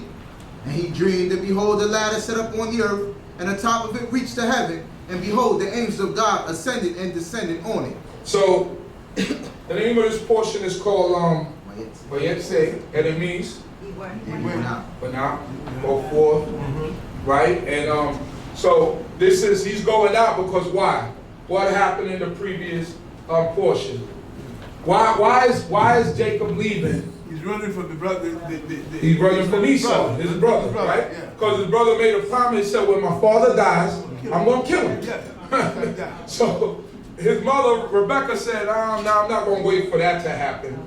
You know, because we're going to be deprived of both of y'all. Because if you kill him, you're going to get killed too. So I'm going to send him up to my family's house, which is really Jacob's family's house too. Yeah. Because they're cousins. They're cousins, yeah. It's like third or fourth generation cousins that we're talking about now. Right? Because Terah had, what, 3 sons, right? Abraham, Nahor, and Haran. Right? Yeah. Abraham had Isaac. Isaac had Jacob. Nahor had Bethuel, I believe. Bethuel, yeah. Bethuel, and Bethuel had Isaac and had Laban and Rebecca. Right. So now they're going back up there to get a wife for his son. He's going up there by himself because he don't want his son to marry the local girls. Yeah. The local yokels that you see. You know, you ever see like, you try, there you go, chicken heads. I ain't going to say it. You said it. I'm going to use that, chicken heads. That's right. Cat heads. You know what I mean? You walk to your mother. What's up? I came in the house with a thing one time. My mother looked at me. She didn't embarrass me. She just, let me talk to you, son. Don't you ever bring that to my house. Ever. Bring that to my house. Yeah, she was like 8 years older than me, 8, 9 years. Because from when I was young, I was always big. So older women were attracted to me because I look like a big, I'm like an older guy. My mother said, don't you ever bring that back in my house again. Ever. I said, all right, Ma. But yeah, you know, you don't want no scallywag, like my teacher used to say. You don't want that. So he said, look, these Hittite women out here, it wasn't because they were black. No. Right? Because that's why we hate some Israelites they hate for Canaanites. Yeah, no. Because it wasn't because they're black. No. Had nothing to do with race. No. Not a thing. Because in the future we end up marrying them anyway. Thank you. Joseph ended up marrying an Egyptian woman. Yeah. Judah ended up marrying a Canaanite. Yeah, that's it. Yeah. We are results of those marriages. But what Abraham and what Isaac was seeing at the time was like, these people is out of control. I don't want my son marrying that. Right. Go back home. Go home. Go home, get married. Teach that. Don't get married here because these people know better. That's it. You want people that's going to keep your tradition, that keep your ways, that keep what you do. And that was the simple answer. That's it. Esau married Canaanite women. Yeah. He married them. So it wasn't about race, it was about more so what they were doing. Let's go. And behold, Jehovah stood beside him and said, I am Jehovah, the God of Abraham thy father, and the God of Isaac. The land whereon thou liest to thee will I give it, and to thy seed. And thy seed shall be as the dust of the earth, and thou shalt spread abroad to the west and to the east, and to the north and to the south. Same promise he made to Abraham, right? That your seed shall be as the sand on the seashore. Let's go. And in thee and in thy seed shall all the families of the earth be blessed. In us, and listen, it's no lie. When they came and got us from the west coast of Africa, right? And they brought us over here. It was for their sugarcane plantation, later it was for their cotton, then for their tobacco, and they got rich off our backs. That's it. We are the foundation of this country. Free labor. That's right. That they still haven't paid reparation Thank for. you. Free labor that made this country great. That's right. And all countries like That's right. these. That's right. Teach that. Brazil, Yeah, teach that. Central America, they made themselves rich off of us. They got blessed off of our That's backs. right. The Most High God gave us that blessing all the way back then, during the time of Isaac. That's right. That's right. Just like that. We was black gold. Yeah. You know what black gold is? Man, these people came, because the natives was falling out. Why? Because they brought all them diseases to the people. Yeah. But our DNA was strong enough to withstand all Yeah. that. That's right. That's it. And stood up. And we ended up in all these Caribbean islands. Yeah. We ended up in all these places. And prior to that, we ended up all the way up in the east. That's right. That first Assyrian captivity. Yeah. So we was dispersed to the four corners of the earth. Right. And we became a blessing to all these people. Let us go. And behold, I am with thee, and will keep thee whithersoever thou goest, and will bring thee back into this land. For I will not leave thee until I have done that which I have spoken to thee of. And Jacob awaked out of his sleep and said, Surely Jehovah is in this place, and I knew it not. And I knew it not. So he went to sleep. He woke up. He see angels ascending and descending. Right. Yeah. That means God is with you. This is what we get. And when we see it later in the history, it talks about your guardian Your angel. guardian angel, There was yeah. always people there with. There was always a camp there with Yaakov protecting. Yeah. him. God always have our guardian angels around us. Teach that. That's not spooky. No. That's reality. That's not spooky. That's reality. We give glory to the Most High God for what He does for us. I give glory to this mighty King. Let us go. And he was afraid, and said, How full of awe is this place? Ooh. This is none other than the house of God, and this is the gate of heaven. The house of God, the gates of heaven. Let's go. And Jacob rose up early in the morning, and took the stone that he had put under his head, and set it up for a pillar, and poured oil upon the top of it. And he called the name of that place Beth-El. Bethel, But the which name means of the city was Luz at the first. Bethel is what? House of God. House of God. It was Luz. This is the region around Jerusalem, right? The region of Judah. This is that region that it's talking about. So we're talking about Bethel. We're talking about a region south of most of what we know today as Israel, right? Let us go. And Jacob vowed a vow, saying, If God will be with me, and will keep me this way that I go, and will give me bread to eat and raiment to put on, so that I come back to my father's house in peace, then shall Jehovah be my God. Then shall Jehovah be my God. So this teaches us that sometimes children don't automatically get it. Yeah, exactly. They don't automatically get it like you know, God is my God. Sometimes they doing things by rote.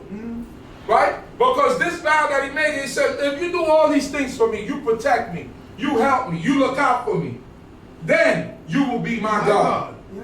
We would have thought that he was already his God. Right. Why would he make a vow like that? Yeah. Yeah. Said, then will you be my God? So that means that now things is getting serious. I had to leave the house because there's trauma. Yeah. My brother Mike is already vowing to kill me. Right. And now I don't have no one else to depend on. My parents are not here. Yeah. So who do I have to depend on? But the thing about making vows to God is you better keep them. Teach that. Teach that. Teach that. Say that again. When you make vows to the Most High God, you better keep them. Let us go. And this stone which I have set up for a pillar shall be God's house, and of all that thou shalt give me, I will surely give the tenth unto thee. I will surely give the tenth unto thee. The asar, right? A tenth, to tithe, take the tenth part of give. tithe, take the tithe. So I know a couple, I think last year, Chief Benjamin, or earlier this year, he spoke about the tenth and the tithe. I don't know if he back there, but everywhere that I look, it said that the tithe was a tenth. So, you know, that's something that's up for argument. I need to go back to my rabbi and see what he's talking about with that. But everywhere that I look, it says, I saw it's a tenth of his earnings or whatever it is that he come up with. He said that he promised that he will offer this up to the Creator or give this over to the Creator. Let us start. Chapter 29, hallelujah. Hallelujah. Then Jacob went on his journey and came to the land of the children of the east. And he looked, and behold, a well in the field.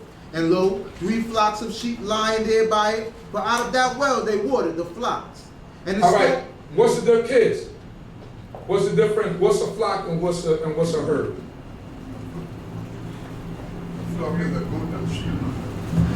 I said children, friends. I know you know what a flock is. What's a herd? If flocks is sheep and goat, then what's a herd? What consists of herds? It's like what? Speak up, Elder. A group of cattle, okay, like cows and things like that, you know, bison, and those are herds, right? So he come up upon a flock of sheep, right? And let's go. And the stone upon the well's mouth was great. And thither were all the flocks gathered, and they rolled the stone from the well's mouth and watered the sheep, and put the stone back upon the well's mouth in its place. So why do you think, kids, why do you think they need to put a stone in the well's mouth?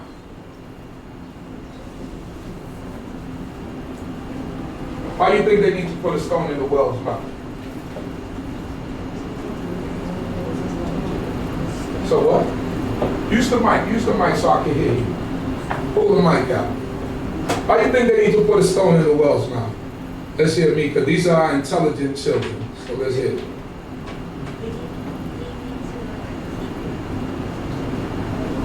To keep it close, good answer. But what's another thing that would happen if you just have an open hole in the ground? People could be walking in the night or something like that, and what's going to happen? If they don't see that hole, they're going to fall. So we see it today. You see it today when they got big holes, sinkholes in the street, right? People grab a garbage, they grab anything and put it there to indicate to people that it's danger here. So that's the purpose of that stone. Yeah, you don't want animals to fall in there and die in the well. You don't want people to fall in there and die, right? So you put this big, great, large stone in the well mouth so that things don't fall in there, because water is precious. Let us go. And Jacob said unto them, My brethren, whence are ye? And they said, Of Haran are we. And he said unto them, Know ye Laban the son of Nahor? And they said, We know him. He said unto them, Is it well with him? And they said, It is well. And behold, Rachel his daughter cometh with the sheep. And he said, Lo, it is yet high day, neither is it time that the cattle should be gathered together. Water ye the sheep and go and feed them. And they said, We cannot until all the flocks be gathered together. And they rolled the stone from the well's mouth. So he's telling them basically, you know, Rachel is coming. You know, he's asking about his cousin, basically. Right. Do you know Laban? Yeah, I know him. In fact, his daughter Rachel is coming down right now with the flock, with the sheep, to water them. And they get into this whole dialogue about why, you know, why is everyone waiting? And he's telling them basically, listen, we got to wait for everyone to come down here so we can roll this stone, and we do this at one time so we don't have to do it again. Let's go. And while he was yet speaking with them, Rachel came with her father's sheep, for she tended them. And it came to pass when Jacob saw Rachel, the daughter of Laban, his mother's brother, and the sheep of Laban, his mother's brother, that Jacob went there and rolled the stone from the well's mouth and watered the flock of Laban, his mother's brother. So Rachel couldn't have been a 3 or 5-year-old girl with flocks and with sheep and stuff like that. She had to at least be a teenager, right? 14, 15, to be able to be a shepherdess, right? That's what they call a female shepherd, or I don't know if it's just shepherd, is one single word. But she had to be this because obviously her father, obviously her brothers, I don't know what they were doing, but she had to be the one in charge of his flock and come and water them. So when we look at children and the role of children back then and today, different. Today, a 14-year-old is at home on front of the computer all day. Back then, a 14-year-old was a full worker. Full worker. Could do a day's work with no problem. It's a difference than what we see today. Let us go. And Jacob kissed Rachel, lifted up his voice and wept. And Jacob told Rachel that he was her father's brother, and that he was Rebekah's son, and she ran and told her father. And she ran and told her father, our family is in the building. Say he kissed her, he was happy. Let's go. And it came to pass when Laban heard the tidings of Jacob his sister's son, that he ran to meet him, and embraced him and kissed him, and brought him to his house. And he told Laban all these things. And Laban said unto him, surely thou my bone and my flesh. And he abode with him the space of a month. He abode with him the space of a month. So Laban was real courteous, said, all right, cuz, we good. We good. We family. You can stay with me. He told him everything that happened. So he had to tell him what happened with his father Isaac, how everything transpired, and how he's where he's at this moment. So he said, we good. You can come to my house. We family. You can stay here. He's been there for a month, and let's see what happens.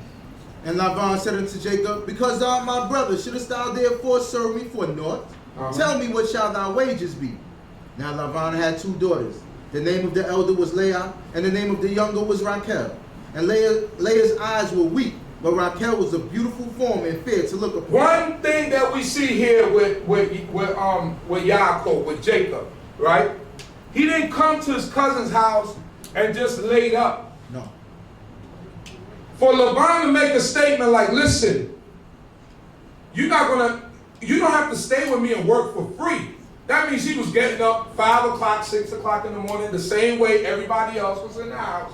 And he was putting his hands forward to making sure that whatever his cousin needed done, he got it done. So this is an example to people. You stay with people, don't just go to people's house and do anything. You eat food, you put dishes in the sink. You come, you leave messy space. When you go to your family's house and you stay in there for a period of time, clean up. It doesn't mean that you go there for a vacation and you do what you want to do. He must have been working so good that he said, listen, you're working so much. He said, man, let's work out a wage between me and you, because you shouldn't have to work for free. You here, I could give you a wage. He said, you got 2 daughters? Continue. And Jacob loved Rachel, and he said, I will serve thee 7 years for Rachel, thy younger daughter. And Laban said, it is better that I give her to thee than that I should give her to another man. Abide with me. Abide with me. And Jacob served 7 years for Rachel. And they seemed unto him but a few days for the love he had to her. They say he loved her. Said it seemed like 7 years went past like 7 days. Like it meant nothing because of the love he had for Rachel. That was like love at first sight when he saw her. And that was his cousin. Yes, it was permissible at those times, but they was about 3rd or 4th cousins separate. So it was distant cousins at this point. So he fell in love with her and he wanted to marry her. He said, I'll work 7 years for your youngest daughter, Rachel. Let us go. And Jacob said unto Laban, give me my wife, for my days are fulfilled, that I may go in unto her. And Laban gathered together all the men of the place and made a feast. And it came to pass in the evening that he took Leah, his daughter, and brought her to him, and he went in unto her. Was this the deal they made? No. What was the deal they made? For who? For Rachel to be his wife. But Laban, tricky Laban, took his eldest daughter and put her in the tent. Some people say, well, how didn't Jacob know the difference? Back then it's pitch dark. You nice, he probably had a few drinks. That's what they use. And he went in onto her. But people don't like to touch this part of history, right? Jacob did lie to his father, beguiled his father. So now, the Most High God never forgets, and he will repay you. He will repay you. So now, the deception that he committed with his father, although his mother was the one that pushed him, but he was a man, and he could have said, I'm not going to do that, right? Now it's coming back to him with his cousin, and his cousin now beguiled him. So like I told you, God will bring everything back to your face. And I'm sure when Yaakov sat there and he thought about it, he said, man, this is what I did to my father. And let us continue. And Laban gave Zilpah his handmaid unto his daughter Leah for a handmaid. And it came to pass in the morning that, behold, it was Leah. And he said to Laban, what is this thou hast done unto me? Did not I serve thee for Rachel? Wherefore then hast thou beguiled me? Laban said, it is not so done in our place to give the younger before the firstborn. Fulfill the week of this one, and we will give thee the other also for the You should have said that to me from the beginning. Right. You can't make a deal with me and then change the terms and the conditions of the deal in the middle or at the end of it. When we sign a contract and we shake on it, that's what we agreed to. Am I right or wrong? When you make a contract with someone, it's whatever's written on the contract that you have to follow. But he changed it. He said, oh, it's not our tradition. You didn't tell me that at the beginning. Because if you would have told me that at the beginning, I said, well, marry her off and put her on ice for me. Because I don't want to marry her. Let's go. Fulfill the week of this one, and we'll give thee the other also for the servants. So he said, fulfill the week for this one, for Leah, meaning spend time with her for a week, and then after that week, I'll give you the next one. Go ahead. Which thou shalt serve with me yet 7 other years. So that's how he got him. He got another 7 years out of him. That was the trick. That he had this plan from the beginning. So I'm going to get him because in terms, he said, remember what the Most High God told Isaac. He said, all the nations of the earth shall be blessed through you. Right. So now he's catching a glimpse of that because when he's in Laban's house, he's prospering. Right, that's what it is. Laban is getting rich. You don't want to lose it. So he said, I'm gonna throw this little Mickey on him and I'm going to catch him for another 7 years. He don't got nowhere else to go. He don't got nothing. His brother want to kill him. Yeah. He's stuck here. And I'm going to make sure that he's stuck here. Let us go.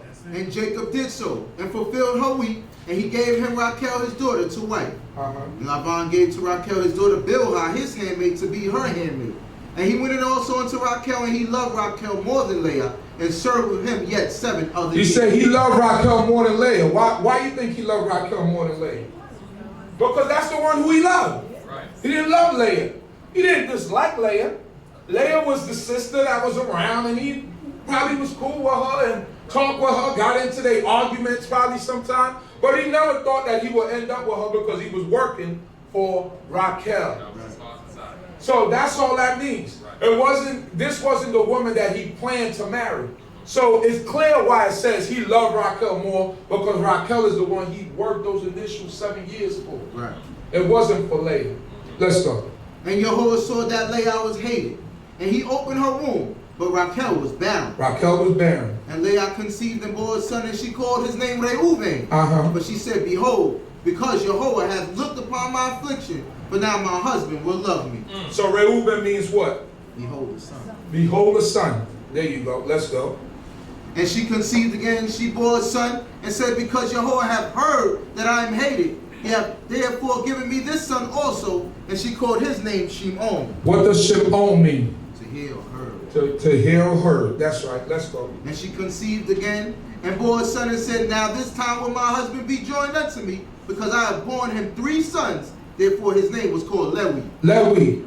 And Lewi means what? To join. To join. Right? And later we see that in the history of Israel, where the tribe of Lewi joins the children of Israel to the Most High God. That's the job of Lewi. You notice I go into more emphasis on Lewi because that is my tribe. Right. And I will do that. Teach us. Let's go. And she conceived again and bore a son, and she said, this time will I praise Jehovah. Therefore she called his name Yehuda. Yehuda. And she left off bearing. And she left off bearing. Now she called him Yehuda. Something that Chiba Tears used to say, that may the Most High God bless his memory.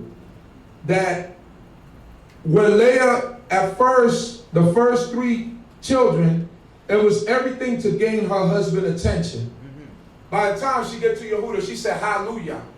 Praise be and exalted be the Most High God. She forgot about all that because now her relationship has to start with God.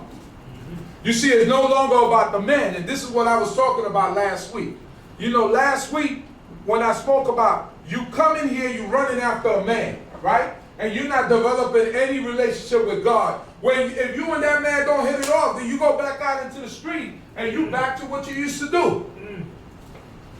Build your relationship with God. She realized that me chasing this man is not phasing him. So now who do I have to give glory to? I give glory to Yah because I just have 4 boys. My sister can't have any children. Right. Blessed be Jehovah. That he's even given me that. The ability to have children. And now she begins to develop her relationship with the Most High God. Let us go. Chapter 30, hallelujah. Hallelujah. And when Rachel saw that she bore Jacob no children, Rachel envied her sister. And she said unto Jacob, give me children or else I die. And Jacob's anger was kindled against Rachel. And he said, am I in God's stead, who have withheld from thee the fruit of the womb?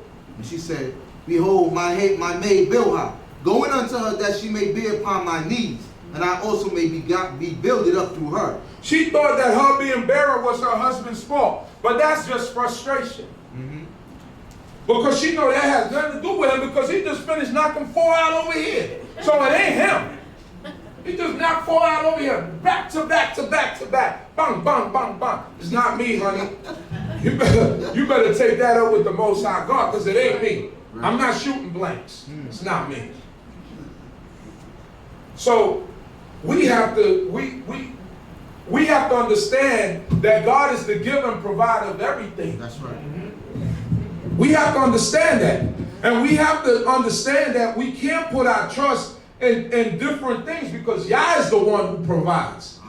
So either she had to begin to pray a little bit harder to God, she had to humble herself some more, she had to do something in order to gain God's attention. Right. God is great. Amen. Yah is great.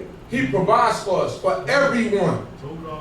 It says that, who was it? It was Penina, right?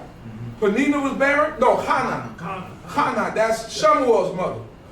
Right? And she prayed. She said she went to the walls of the temple by the tent. And Eli thought that she was a drunkard. Because she was talking to herself, but she was communing with God. And Penina used to come laugh at her, look at her. She can't even have no kids. She made a prayer, boy. In that prayer, she cried and she reached out to the Most High God. And the Most High God saw what was in her heart and opened up her womb. That's the God that we serve. But you have to believe in Him. Know that He is. That's right, Chief. Let us go. And she gave him Bilhah her handmaid to wife, and Jacob went in unto her. And Bilhah conceived and bore Jacob a son. And Rachel said, God hath judged me, and have also heard my voice, and have given me a son. Therefore called she his name Dan. Dan means what? To judge. To judge. So now, Rachel said, I'm not staying behind. I'm going to give you Bilhah, my handmaid. Let her have some children for me. Now, the man only came for one wife. And now he ended up with 3 so far. He didn't ask for 3. He ended up with 3. So far, thus far. Let's go. And Bilhah, Rachel's handmaid, conceived again, and bore Jacob a second son. And Rachel said, with mighty wrestlings have I wrestled with my sister, and have prevailed. And she called his name Naphtali. And she called his name Naphtali, which means what? Wrestling. Wrestling. Let's go. When Leah saw that she had left off bearing, she took Zilpah, her handmaid, and gave her to Jacob to wife. And Zilpah, Leah's handmaid, bore Jacob a son, and Leah said, fortune is come. And she called his name Gad. So now it's a competition. Sisters is going back and forth. It's a rivalry. That's why the Apocrypha talks about, and when we read the prayer of Hannah, it talks about my rival. Right? Because it shouldn't be like that, but that's what it becomes, a rivalry. Now I'm trying to outdo this one, she's trying to do me, and because you're sisters, it even intensifies the battle. Because your sisters that grew up in the same house. Right. You know each other. So now the battle intensifies. It's like ratcheted up. I'm having babies. You're not having babies. So now I'm going to give you my handmaid so you can have babies for me. And you know that's not the same thing. But this is what happened. This is what the competition brings. It brings people pulling, pushing, tugging, doing all types of stuff. When all the man wants is peace. All I want is peace. Just give me some peace and some love and I'm good. Let's go. And Zilpah, Leah's handmaid, bore Jacob a second son. And Leah said, happy am I, for the daughters will call me happy. And she called his name Asher. Asher. And Reuben went in the days of wheat harvest and found mandrakes in the field and brought them unto his mother Leah. And Rachel said to Leah, give me, I pray thee, of thy son's mandrakes. And she said unto her, is it a small matter that thou hast taken away my husband? And wouldst thou take away my son's mandrakes also? And Rachel said, therefore he shall lie with thee tonight for thy son's mandrakes. So there you go. He said, for your son's mandrakes, he shall lie. So Rachel wants the mandrakes. So I got a breakdown of mandrakes and what was the usage of mandrakes and why people use mandrakes, right? But before we get to that, this is why we see in the Torah later, it says, a man can't marry two sisters in a lifetime. As an example, this is an example because you see what happens. Strife, you bring strife within the family. Now, if one sister dies, then that man can take the next sister, but within the same lifetime, if one sister's alive and the other one's alive, you can't do that. You cannot do that because it's conflict. It's going to be constant conflict. And that, you know, the Most High God wants us to avoid conflict. Sometimes when you have more than one, most people want it to be hunky-dory, but sometimes it's not. That's the reality. That's the, I'm not going to sugarcoat it. Sometimes that's not the reality. Sometimes one is over there, and it's best for y'all to be like that. And that's that.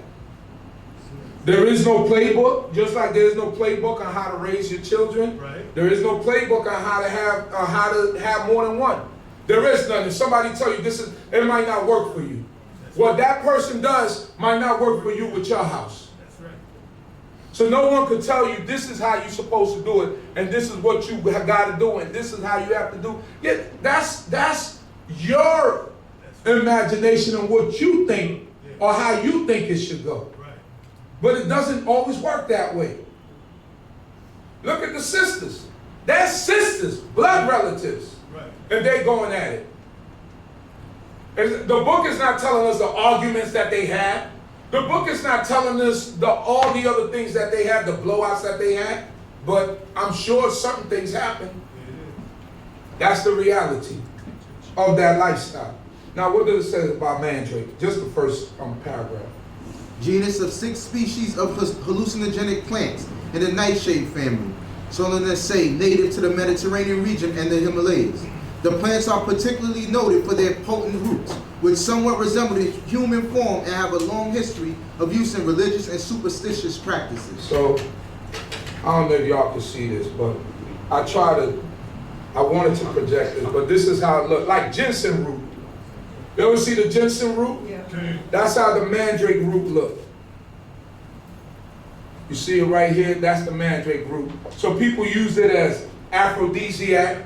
People use it as a fertility plant, something to stimulate hormones in a woman, right? They believed in all these things, and people, of course, used it in magic and all these different things. So those are things that we just keep in mind and that we see that that were created. Oh man, I messed up this whole thing right here. Yeah, so those are all the different things that they used it for. Let us go. Verse 16. And Jacob came from the field in the evening, and Leah went out to meet him and said, thou must come in unto me, for I have surely hired thee with my son's mandrakes. And he lay with her that night. And God hearkened to Leah, and she conceived and bore Jacob a 5th son. And Leah said, God hath given me my hire, because I have gave my handmaid to my husband. And she called his name Yissaschar. She called his name Yissaschar. Let's go. And Leah conceived again and bore 6 sons to Jacob. Uh-huh. And Leah said, God hath endowed me with a good dowry. Now will my husband dwell with me, because I have borne him 6 sons. And she called his name Zebulun. She called his name Zebulun. So Leah just keep having these boys. Let's go. And afterwards she bore a daughter and called her name Dinah. And she had a daughter and named her Dinah. Let's go. And God remembered Raquel and God hearkened to her. It said God did what? And God remembered Raquel and God hearkened That to means her. that Raquel had to go before God if he hearkened unto her, right? She had to do some praying, some heavy praying. Because at first she tried to blame her husband. It's not your husband's fault. So now you got to go before the Creator. You got to bear your soul, your spirit. You got to change your ways. Okay. And now God said he heard her. And what?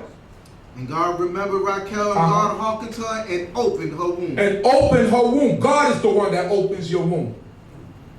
Let's go. And she conceived and bore a son and said, God hath taken away my reproach. And she called his name Joseph, saying, Jehovah add to me another son. Jehovah add to me another son, Joseph. Let's go. And it came to pass when Raquel had born Joseph, that Jacob said unto Laban, Send me away that I may go into my own place and to my country. Give me my wives and my children for whom I have served thee, and let me go, for thou knowest my servant therewith I have served thee. He said, look, the years is up. Let me go. I'm ready to go back home. Give me my wife, give me my children, and I'm ready to go. Let's go. And Laban said unto him, If now I have found favor in thine eyes, I have observed the signs, and Jehovah hath blessed me for thy sake. So you see, he understands where his blessing comes from, Laban. Let's go. And he said, Appoint me thy wages, and I will give it. And he said unto him, Thou knowest how I have served thee, and how thy cattle have fared with me. For it was little which thou hadst before I came, and have increased abundantly. And Jehovah hath blessed thee whithersoever I turn. And now, when shall I provide for my own house also? He wants to provide for his own house. Look, I've worked for you for 14 years. When am I going to be able to provide for my own house and not have to work for someone? So this teaches us a very important lesson. It's time for us to start opening up businesses. He want to have his own business. He want to have his own way of making money without having to depend on someone to pay his salary or someone to take care of him. That's how you got brothers like Moray Iranian. You got different brothers who open up businesses. You have to support those businesses. When people open up a store, support that store. When an Israelite does something, support it. If you know a seamstress, support it. If you know a tailor, support him. These are all the different things that we have to do as Israel, right? Jacob said he wanted to be able to provide for his own family. Let us go. And he said, What shall I give thee? And Jacob said, Thou shalt not give me aught. If thou wilt do this thing for me, I will again feed thy flock and keep it.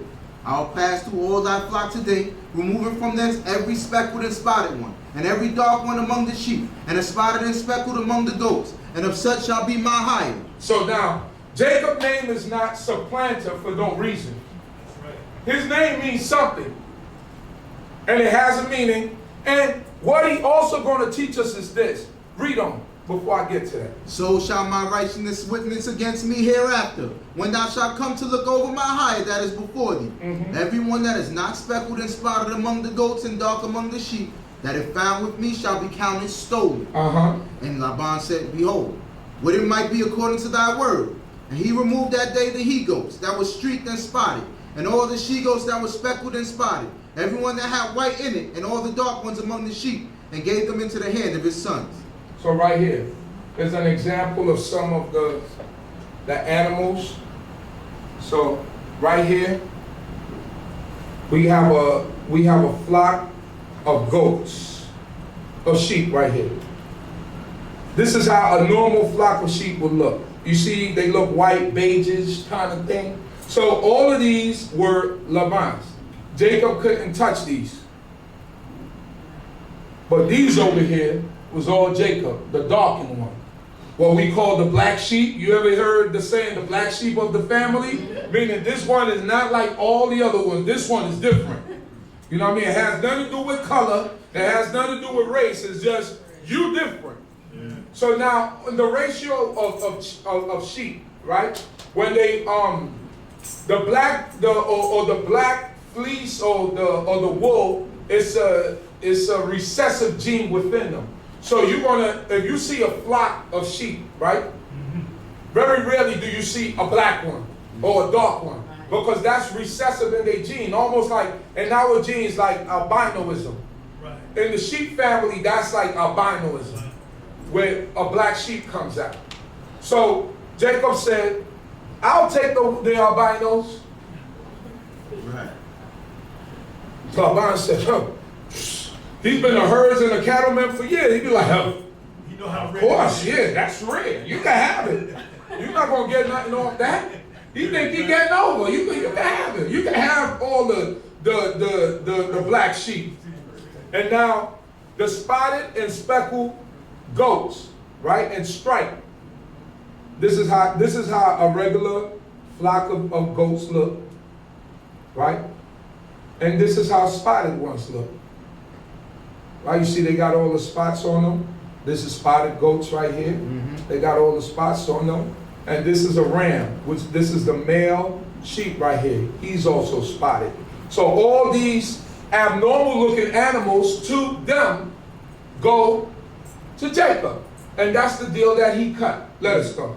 And he said 3 days' journey betwixt himself and Jacob. So not to get ourselves confused, I'm going to live 3 days apart from you. Right. I'm going to have my flock over there, and I'm going to tend to yours over here. Let's go. And Jacob fed the rest of Laban's flocks. And Jacob took him rods of fresh poplar, and of the almond and of the plane tree. He wasn't called supplanter for no reason. Let's go. You're gonna cut my wages. You're going to keep changing my wages. You're going to switch up things on me. Right. I'm going to have something for you. Let's go. And peeled white streaks in them, making the white appear which was in the rods. In the rods. And he set the rods which he had peeled over against the flocks in the gutters and the watering troughs. Right, where the goats and the sheep go to drink. Let's go. And they conceived when they came to drink. When they come after they made them drink. They conceive when they look at the sticks. Let's go. And the flocks conceived at the sight of the rods, and the flocks brought forth streaks. Mentally, they became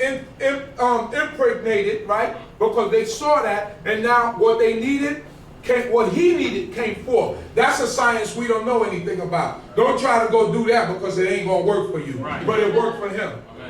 Right. Because I'm sure some people tried it. It ain't gonna work for you. Right. It worked for Yaakov. He knew a science that we didn't know. He said he put it in there, and all the white sheep and the white goat, all of a sudden, the strong ones are starting to come out with spotted and speckled and striped and dark colored. That's the Most High God. He said he's going to look out for us. Amen. Let us go. And the flocks brought forth streaks, speckled and spotted. And Jacob separated the lambs. He also set the faces of the flocks toward the streak, and all the dark in the flock of Laban, for his own droves apart, and put them not unto Laban's flock. He separated them. Let's go. And it came to pass, whensoever the strong of the flock did conceive, that Jacob laid the rods up before the eyes of the flock in the gutters, that they might conceive among the rods. So when you a shepherd, you know which ones is the strong animals and the weak ones. So when he seen that the strong ones conceive, he said, oh, come over here, put the stick down by the water, you walk, you look at it, oh, here it go, spotted, streak, speckle, dark. Right. That's all was coming. Right. And when the weak ones got conceived, oh, you can leave that one. Let that one go to Laban. The lesson we get here is don't be a darn fool. That's right. Take care of yourself. Amen. Right. When people are doing you injustice, make sure to take care of yourself. Sometimes we go into certain jobs and they abusing you. Right. They abusing you. Right. You need to make some copies, make some copies. Amen. Right. Straight up. Ink and paper. Right. The least you can do. Right. I'm not telling you to steal. What I'm telling you is make you some copies. But this is what Jacob did. Amen. Jacob said, you dealing with me with a slight hand, I'm going to deal with you with a slight hand. A just weight and a just balance is the Most High God's delight. The Most High God didn't make us a turn the other cheek people. And teach us. If you kill my dog, I'm going to slay your cat. Yes. Period. And I'm not literally saying that, but that you know what I mean. That's right. Yes, sir. He didn't make us a tornado. So Jacob is teaching us here, you gonna play with trickery with me? I got something for you. You're not gonna even see this one coming. Because you greedy. You my cousin, but you greedy. I know your style. Right. Let's go. But when the flock were feeble, he put them not in. So the feeble was Laban's and the stronger Jacob. Hey, So, fair game. that's it. You let me watch them. You agreed to the deal. Let's go. And the man increased exceedingly, and had large flocks, and maid servants, and men servants, and camels, and asses. Chapter 31. 31. And he heard the words of Laban's son, saying, Jacob hath taken away Here all come that was our father. Here comes the envy. Here comes the jealousy. He's taking all of our father's stuff. You know when talk starts, right? Right. Now this is why he separated them three days journey, Right. so that they wouldn't see all that. But you think they wasn't sneaking off over here to see what he was getting, Working with. Right. what he was working with? You know, we gonna visit Leah and Raquel, see how they doing. Right. So wow, this guy got this much. Let's go. And of that which was our father's hath he gotten all this wealth. And Jacob beheld the countenance of Laban, and behold, it was not toward him as It's not. before. It's not. Hey, what's up, cuz? It's not no more of that. Out the way. It's every time you see him, countenance change That's it. because the supplanter has supplanted you. Ain't that something? But guess what? You play with fire, you're gonna get burned. So you keep doing trickery, somebody eventually is gonna do the same trick to you. Right. Right. A stick-up kid never like to get stuck up. At all. Right. Let's go. And Jehovah said unto Jacob, return into the land of thy fathers, and to thy kindred, and I will be with thee. And Jacob sent and called Raquel and Leah to the field unto his flock. God told him it's time to go home. Getting serious now. Go back home. Let's go. And he said unto them, I see your father's countenance, that is not toward me as before time. It's not like before. It's not hunky-dory no more. It's not, hey, what's up, cuz? When he was getting over on me, none of that. Come here. Bring it in a little bit closer, cuz. My man. Not like that no more. Let's go. But the God of my father hath been with me. And ye know that I with all my power I have served your father. I have served our father. And your father hath mocked me and changed my wages 10 times. My wages 10 times. But God suffered him not to hurt me. Not to hurt me. If he said thus, the speckle shall be thy wages, then all the flocks bore speckle. And if he said thus, the street shall be thy wages, then bore all the flock street. Of course, he ain't telling the little okie dokie did in there, but he didn't need to do that. He didn't need to insert that into the conversation. Let's go. Thus God hath taken away the cattle of your father and given them to me. Giving them to me. Let's go. And it came to pass at the time that the flock conceived, that I lifted up mine eyes and saw in the dream, and behold, the he-goats which leaped upon the flocks were streaked, speckled, and grizzled. And the angel of God said unto me in the dream, Jacob. And I said, Here am I. And he said, Lift up now thine eyes and see all the he-goats which leap upon the flocks are streaked, speckled, and grizzled. For I have seen all that Laban doeth unto thee. I seen all that Laban doeth unto thee. Let's go. I am the God of Beit-El, where thou didst anoint a pillar. That's right. I'm that same God that you made that agreement with. Amen. And you anoint, and you went up, you put up that pillar and anointed. I'm that same God. Remember what you told me? That if I walk with you, whatever, that you be my servant, and I'll be your God. Amen. Well, here it is. It was the deal. Right. Here it is. I'm solidifying this deal now. It's time for you to walk with me. Let's go. Where thou didst vow unto me. Now arise, get thee out from this land, and return unto the land of thy nativity. And Raquel and Leah answered and said unto him, Is there yet any portion or inheritance for us in our father's house? Are we not accounted by him strangers? Yeah, all we got. The Father, stop dealing with them. Oh, y'all traitors. Y'all with him. Yeah, you gave us to him. He said all our inheritance is with you. He don't have nothing left. Right. So what other option do we have? Of course we going with you, and you our husband. Right. Let's go. For he hath sold us, and hath also quite devoured our price. For all the riches which God hath taken away from our father, that is ours and our children's. Now then, whatsoever God hath said unto thee, do. Then Jacob rose up and set his sons and his wives upon the camels. And he carried away all his cattle and all his substance which he had gathered. the cattle of his getting which he had gathered in Padan Aram, to go to Isaac his father unto the land of Canaan. Now Laban was gone to shear his sheep, and Rachel stole the teraphim that were her father's. And Jacob outwitted Laban with the Aramean, and that he told him not that he fled. So, sheep sharing is this. You see that? Can y'all see that? So you see the tool he's using, right? That's more, scissors. Yeah, and those right there is how they used to do it back then. Something of this sort. But today, because technology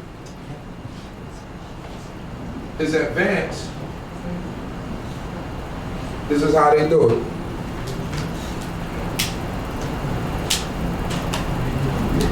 No form. This is where they get the Woolrich stuff from.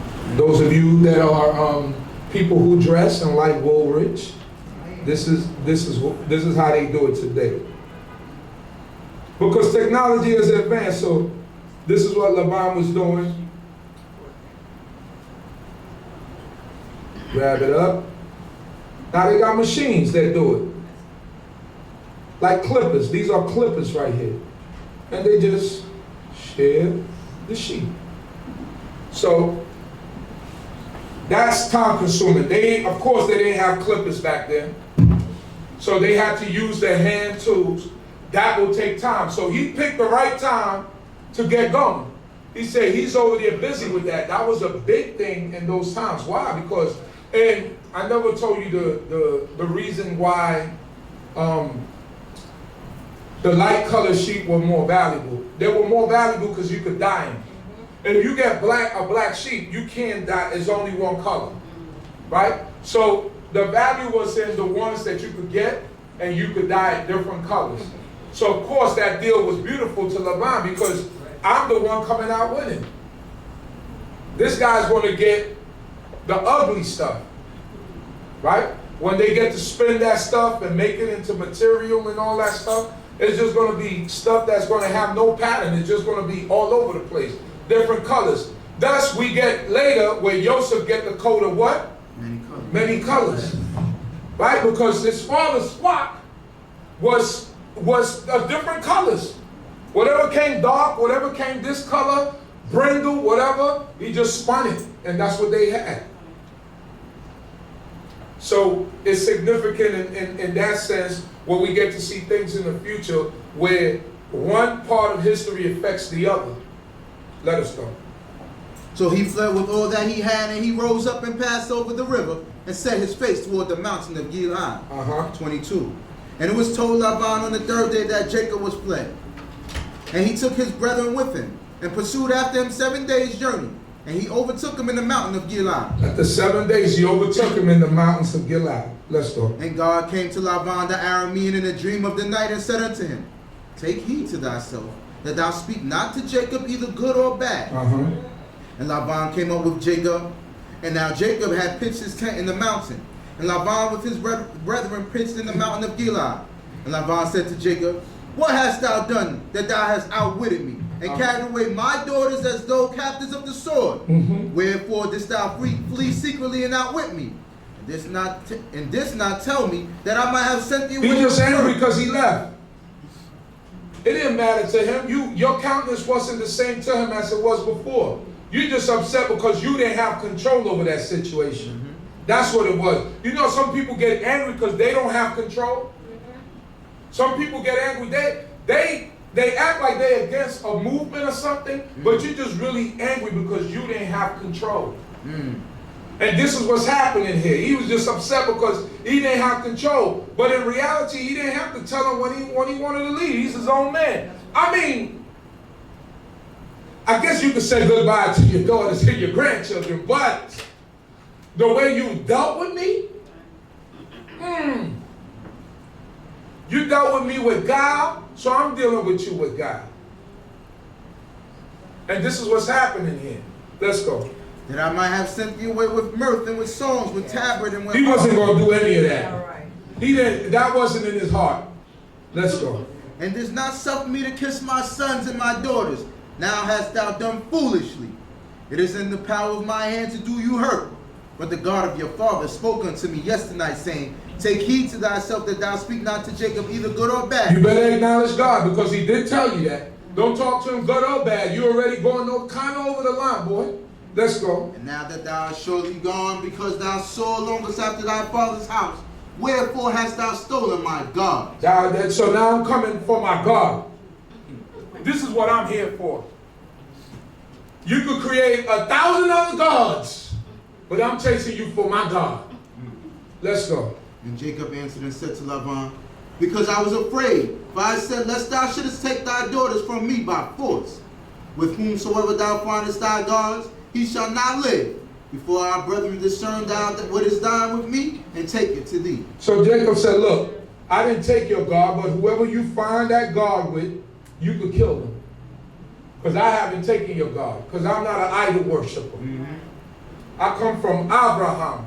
My father's name is Yitzchak, and I'm Yaakov, and I don't serve false gods. Right. Let's go. For Jacob knew not that Rachel had stolen it. But he didn't know that his favorite wife, the one he loved, his darling love, stole it. This is life. We would think that it was perfect, right? Raquel, Jacob, lived happily ever after. But it wasn't so.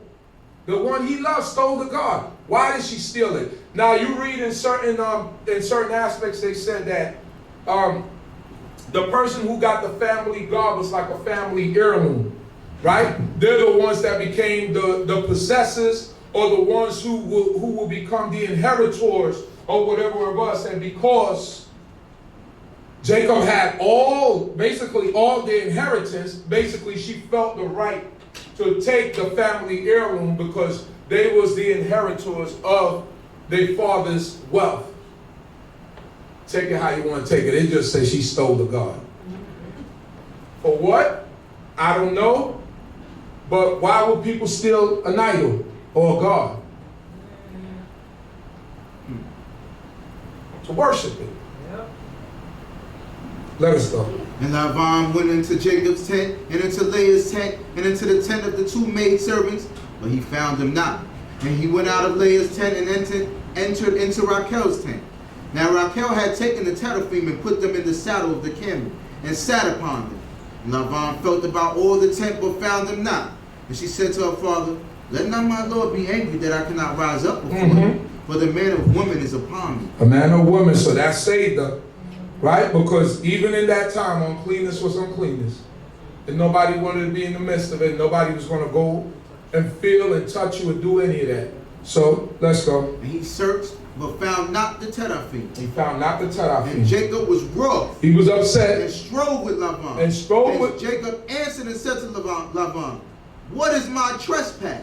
What is my sin? That thou hast hotly pursued after me. Yeah, you came after me like you rolled up on me like it's problems, like it's beef, like you coming to hurt me. Let's go. Whereas thou hast felt about all my stuff. What hast thou found of all thy household stuff? Set it here before my brethren and thy brethren, that they may judge betwixt us two. These 20 years have I been with thee. Thy ewes and thy she-goats have not cast their young, and the rams of thy flocks have I not eaten. I have not eaten. Which was torn of beasts, I brought not unto thee. I bore the loss of it. My hands didst thou require it, whether stolen by day or stolen by night. Thus I was in the day, the drought consumed me, and the frost by night, and my sleep. He was a good worker, man. He was a good worker, boy. Shoot. You got some workers that come back and talk about lost everything. Stuff got eaten up. You know, the bear ate this, this that happened. When that happened, you know what Jacob did? He took the loss. He never reported it to Laban. And he came back and replaced it. That's a good worker. Because in reality, if the bear ate it, you could bring the torn beast and say the bear ate it. I couldn't. It was out of the power of my hand. He never did that. He just accounted for everything. So he pointed out to him, look, all the good that I did for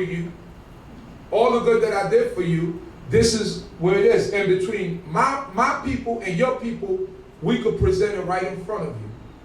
So what wrong have I done to you? This is the question that he asked. Let's go. These 20 years have I been in thy house, I served thee 14 years for thy 2 daughters, 14 and years. 6 years for thy flock. For thy And flock. thou hast changed my wages 10 times. 10 times. Except the God of my father, the God of Abraham, and the fear of Yitzchak had been on my side. Surely now hast thou sent me away empty. God hath seen my affliction and the labor of my hands, and gave judgment yesternight. And Laban answered and said to Jacob, the daughters are my daughters, and the children are my children. My children. The flocks are my flocks. My And all flocks. that thou seest is mine. And what can I do this day for these my daughters? No, it's not yours. You made a deal. So there's no longer yours. You're wrong, Laban. It's no longer yours. Because once you cut that deal and you make an agreement, that's what the agreement is. It passes onus. It's no longer yours. But this is his pride and his ego talking right now. Because Jacob just brought up some points that he couldn't dispute. Let's go. What can I do this day for these my daughters, or for their children whom they have born? And now come, let us make a covenant, I and thou, and let it be for a witness between me and thee. And Jacob took a stone and set up for a pillar. And Jacob said unto his brethren, gather stones. And they took stones and made a heap. And they did eat there by the heap. And Laban called it Yagan Sahaduta, but Jacob called it Galid. And Laban said, this heap is witness between me and thee this day. So both names just mean witness heap, right? It just means like a heap of a witness for what was said, that they won't come and harm each other once they get past these 2 points. Let's go. Therefore was the name of it called Galid and Mitzpah, for he said, your whole watch between me and thee, when we are absent from one another. When we are absent from one another. Let's go. If thou shalt afflict my daughters, and if thou shalt take the wives beside my daughters, no man being with us, see, God is witness betwixt me and thee. And Laban said to Jacob, behold this heap, and behold the pillar, which I have set up betwixt me and thee. This heap be witness, and the pillar be witness, that I will not pass over this heap to thee, and that thou shalt not pass over this heap and this pillar unto me for Believe harm. me, Jacob don't want any more Nashim. He had it, he got enough. You didn't have to throw that in the deal. He understood that. It was like enough is enough. He didn't want no more. But he basically holding them to don't harm my daughters, don't harm my children, and make sure you keep them up. Because sadly in ancient days, during this time, embalming wasn't in yet. Egypt is not in play yet. When you could preserve a body and then come to a funeral procession, you could wait 2 weeks and then come to a funeral and then you put someone away. Back then, when you died, if you was a week's journey away from your parents, they buried them. You got the news later. It was what it was. So he had to make basically his last goodbyes because it was a long distance. He coming all the way from Turkey, the southern region of Turkey. That's Padan Aram.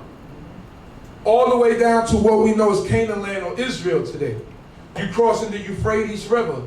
All these things, it's a long distance. Let us go. The God of Abraham, the God of Nahor, the God of their father, judge betwixt us. And Jacob swore by the fear of his father, Isaac. Yeah, he said, I don't know who the God of Abraham and Nahor is, but I know who the God of Isaac is. Right? And when he mixed up Nahor, he knew who the God of Abraham was, but when he mixed up Abraham and Nahor, he said, Lo Tov. Why? Because Terah was an idol builder. You don't know what God Nahor worshiped, so he didn't want to mix both, but he knew what Isaac, his father, was. So he said, I swear by the God of the power of my father, Isaac. Let's go. And Jacob offered a sacrifice in the mountain and called his brethren to eat bread. And they did eat bread and tarried all night in the mountain. So they, after they had their heated exchange, they ate bread, they relaxed, they ate, and they tarried in the mountain, and they were cooler spirits at this point. Let's go. Chapter 32. And early in the morning Laban rose up and kissed his sons and his daughters and blessed them. And Laban departed and returned unto his place. And Jacob went on his way. And the angels of Yah met him. And Jacob said when he saw them, this is God's camp. And he called the name of that place Machanaim. He called the place Machanaim. 2 camps. 2 camps. Why? Because his camp is there, but Jacob is seeing something else that everybody else cannot see. He's seeing angels there. Remember at the beginning, he saw the angels ascending and descending, right? He saw them in the dream. But now he sees that camp there. That means God is protecting you. If we do the right thing, the Most High God will send his guiding angels and his protecting angels upon us, and he will guide our steps. With that I say, blessed be Yehovah our King, and I'm glad that you gave me this moment to listen, and I hope you got something out of the lesson. Hallelujah. Hallelujah. This time let us rise as we close out this portion of the day. Thank you the Most High God for understanding.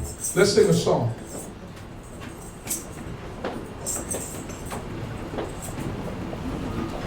Let's close out with a song.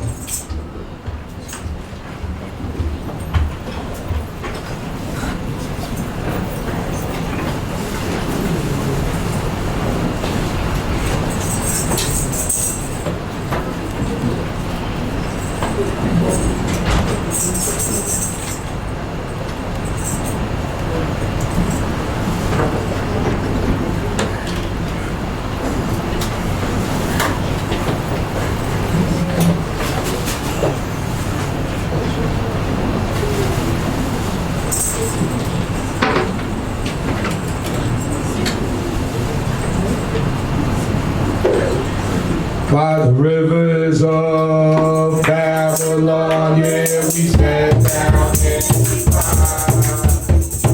When we remember Jerusalem, we was exalted to die.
Hey, Yehovah spoke unto Moshe, saying, speak unto Aharon, unto his son, saying, on this wise you shall bless the children of Yisrael. You shall say unto them, Yivareka Yehovah Yishmareka, Ya'er Yehovah Panaleka Wipaneka, Yisa Yehovah Panaleka Wayetzei, Shalom. May Yehovah bless thee and keep thee. May Yehovah make his face to shine upon thee and be gracious unto thee. May Yehovah lift up his countenance upon thee and make grant thee peace. Hallelujah.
day to keep it holy.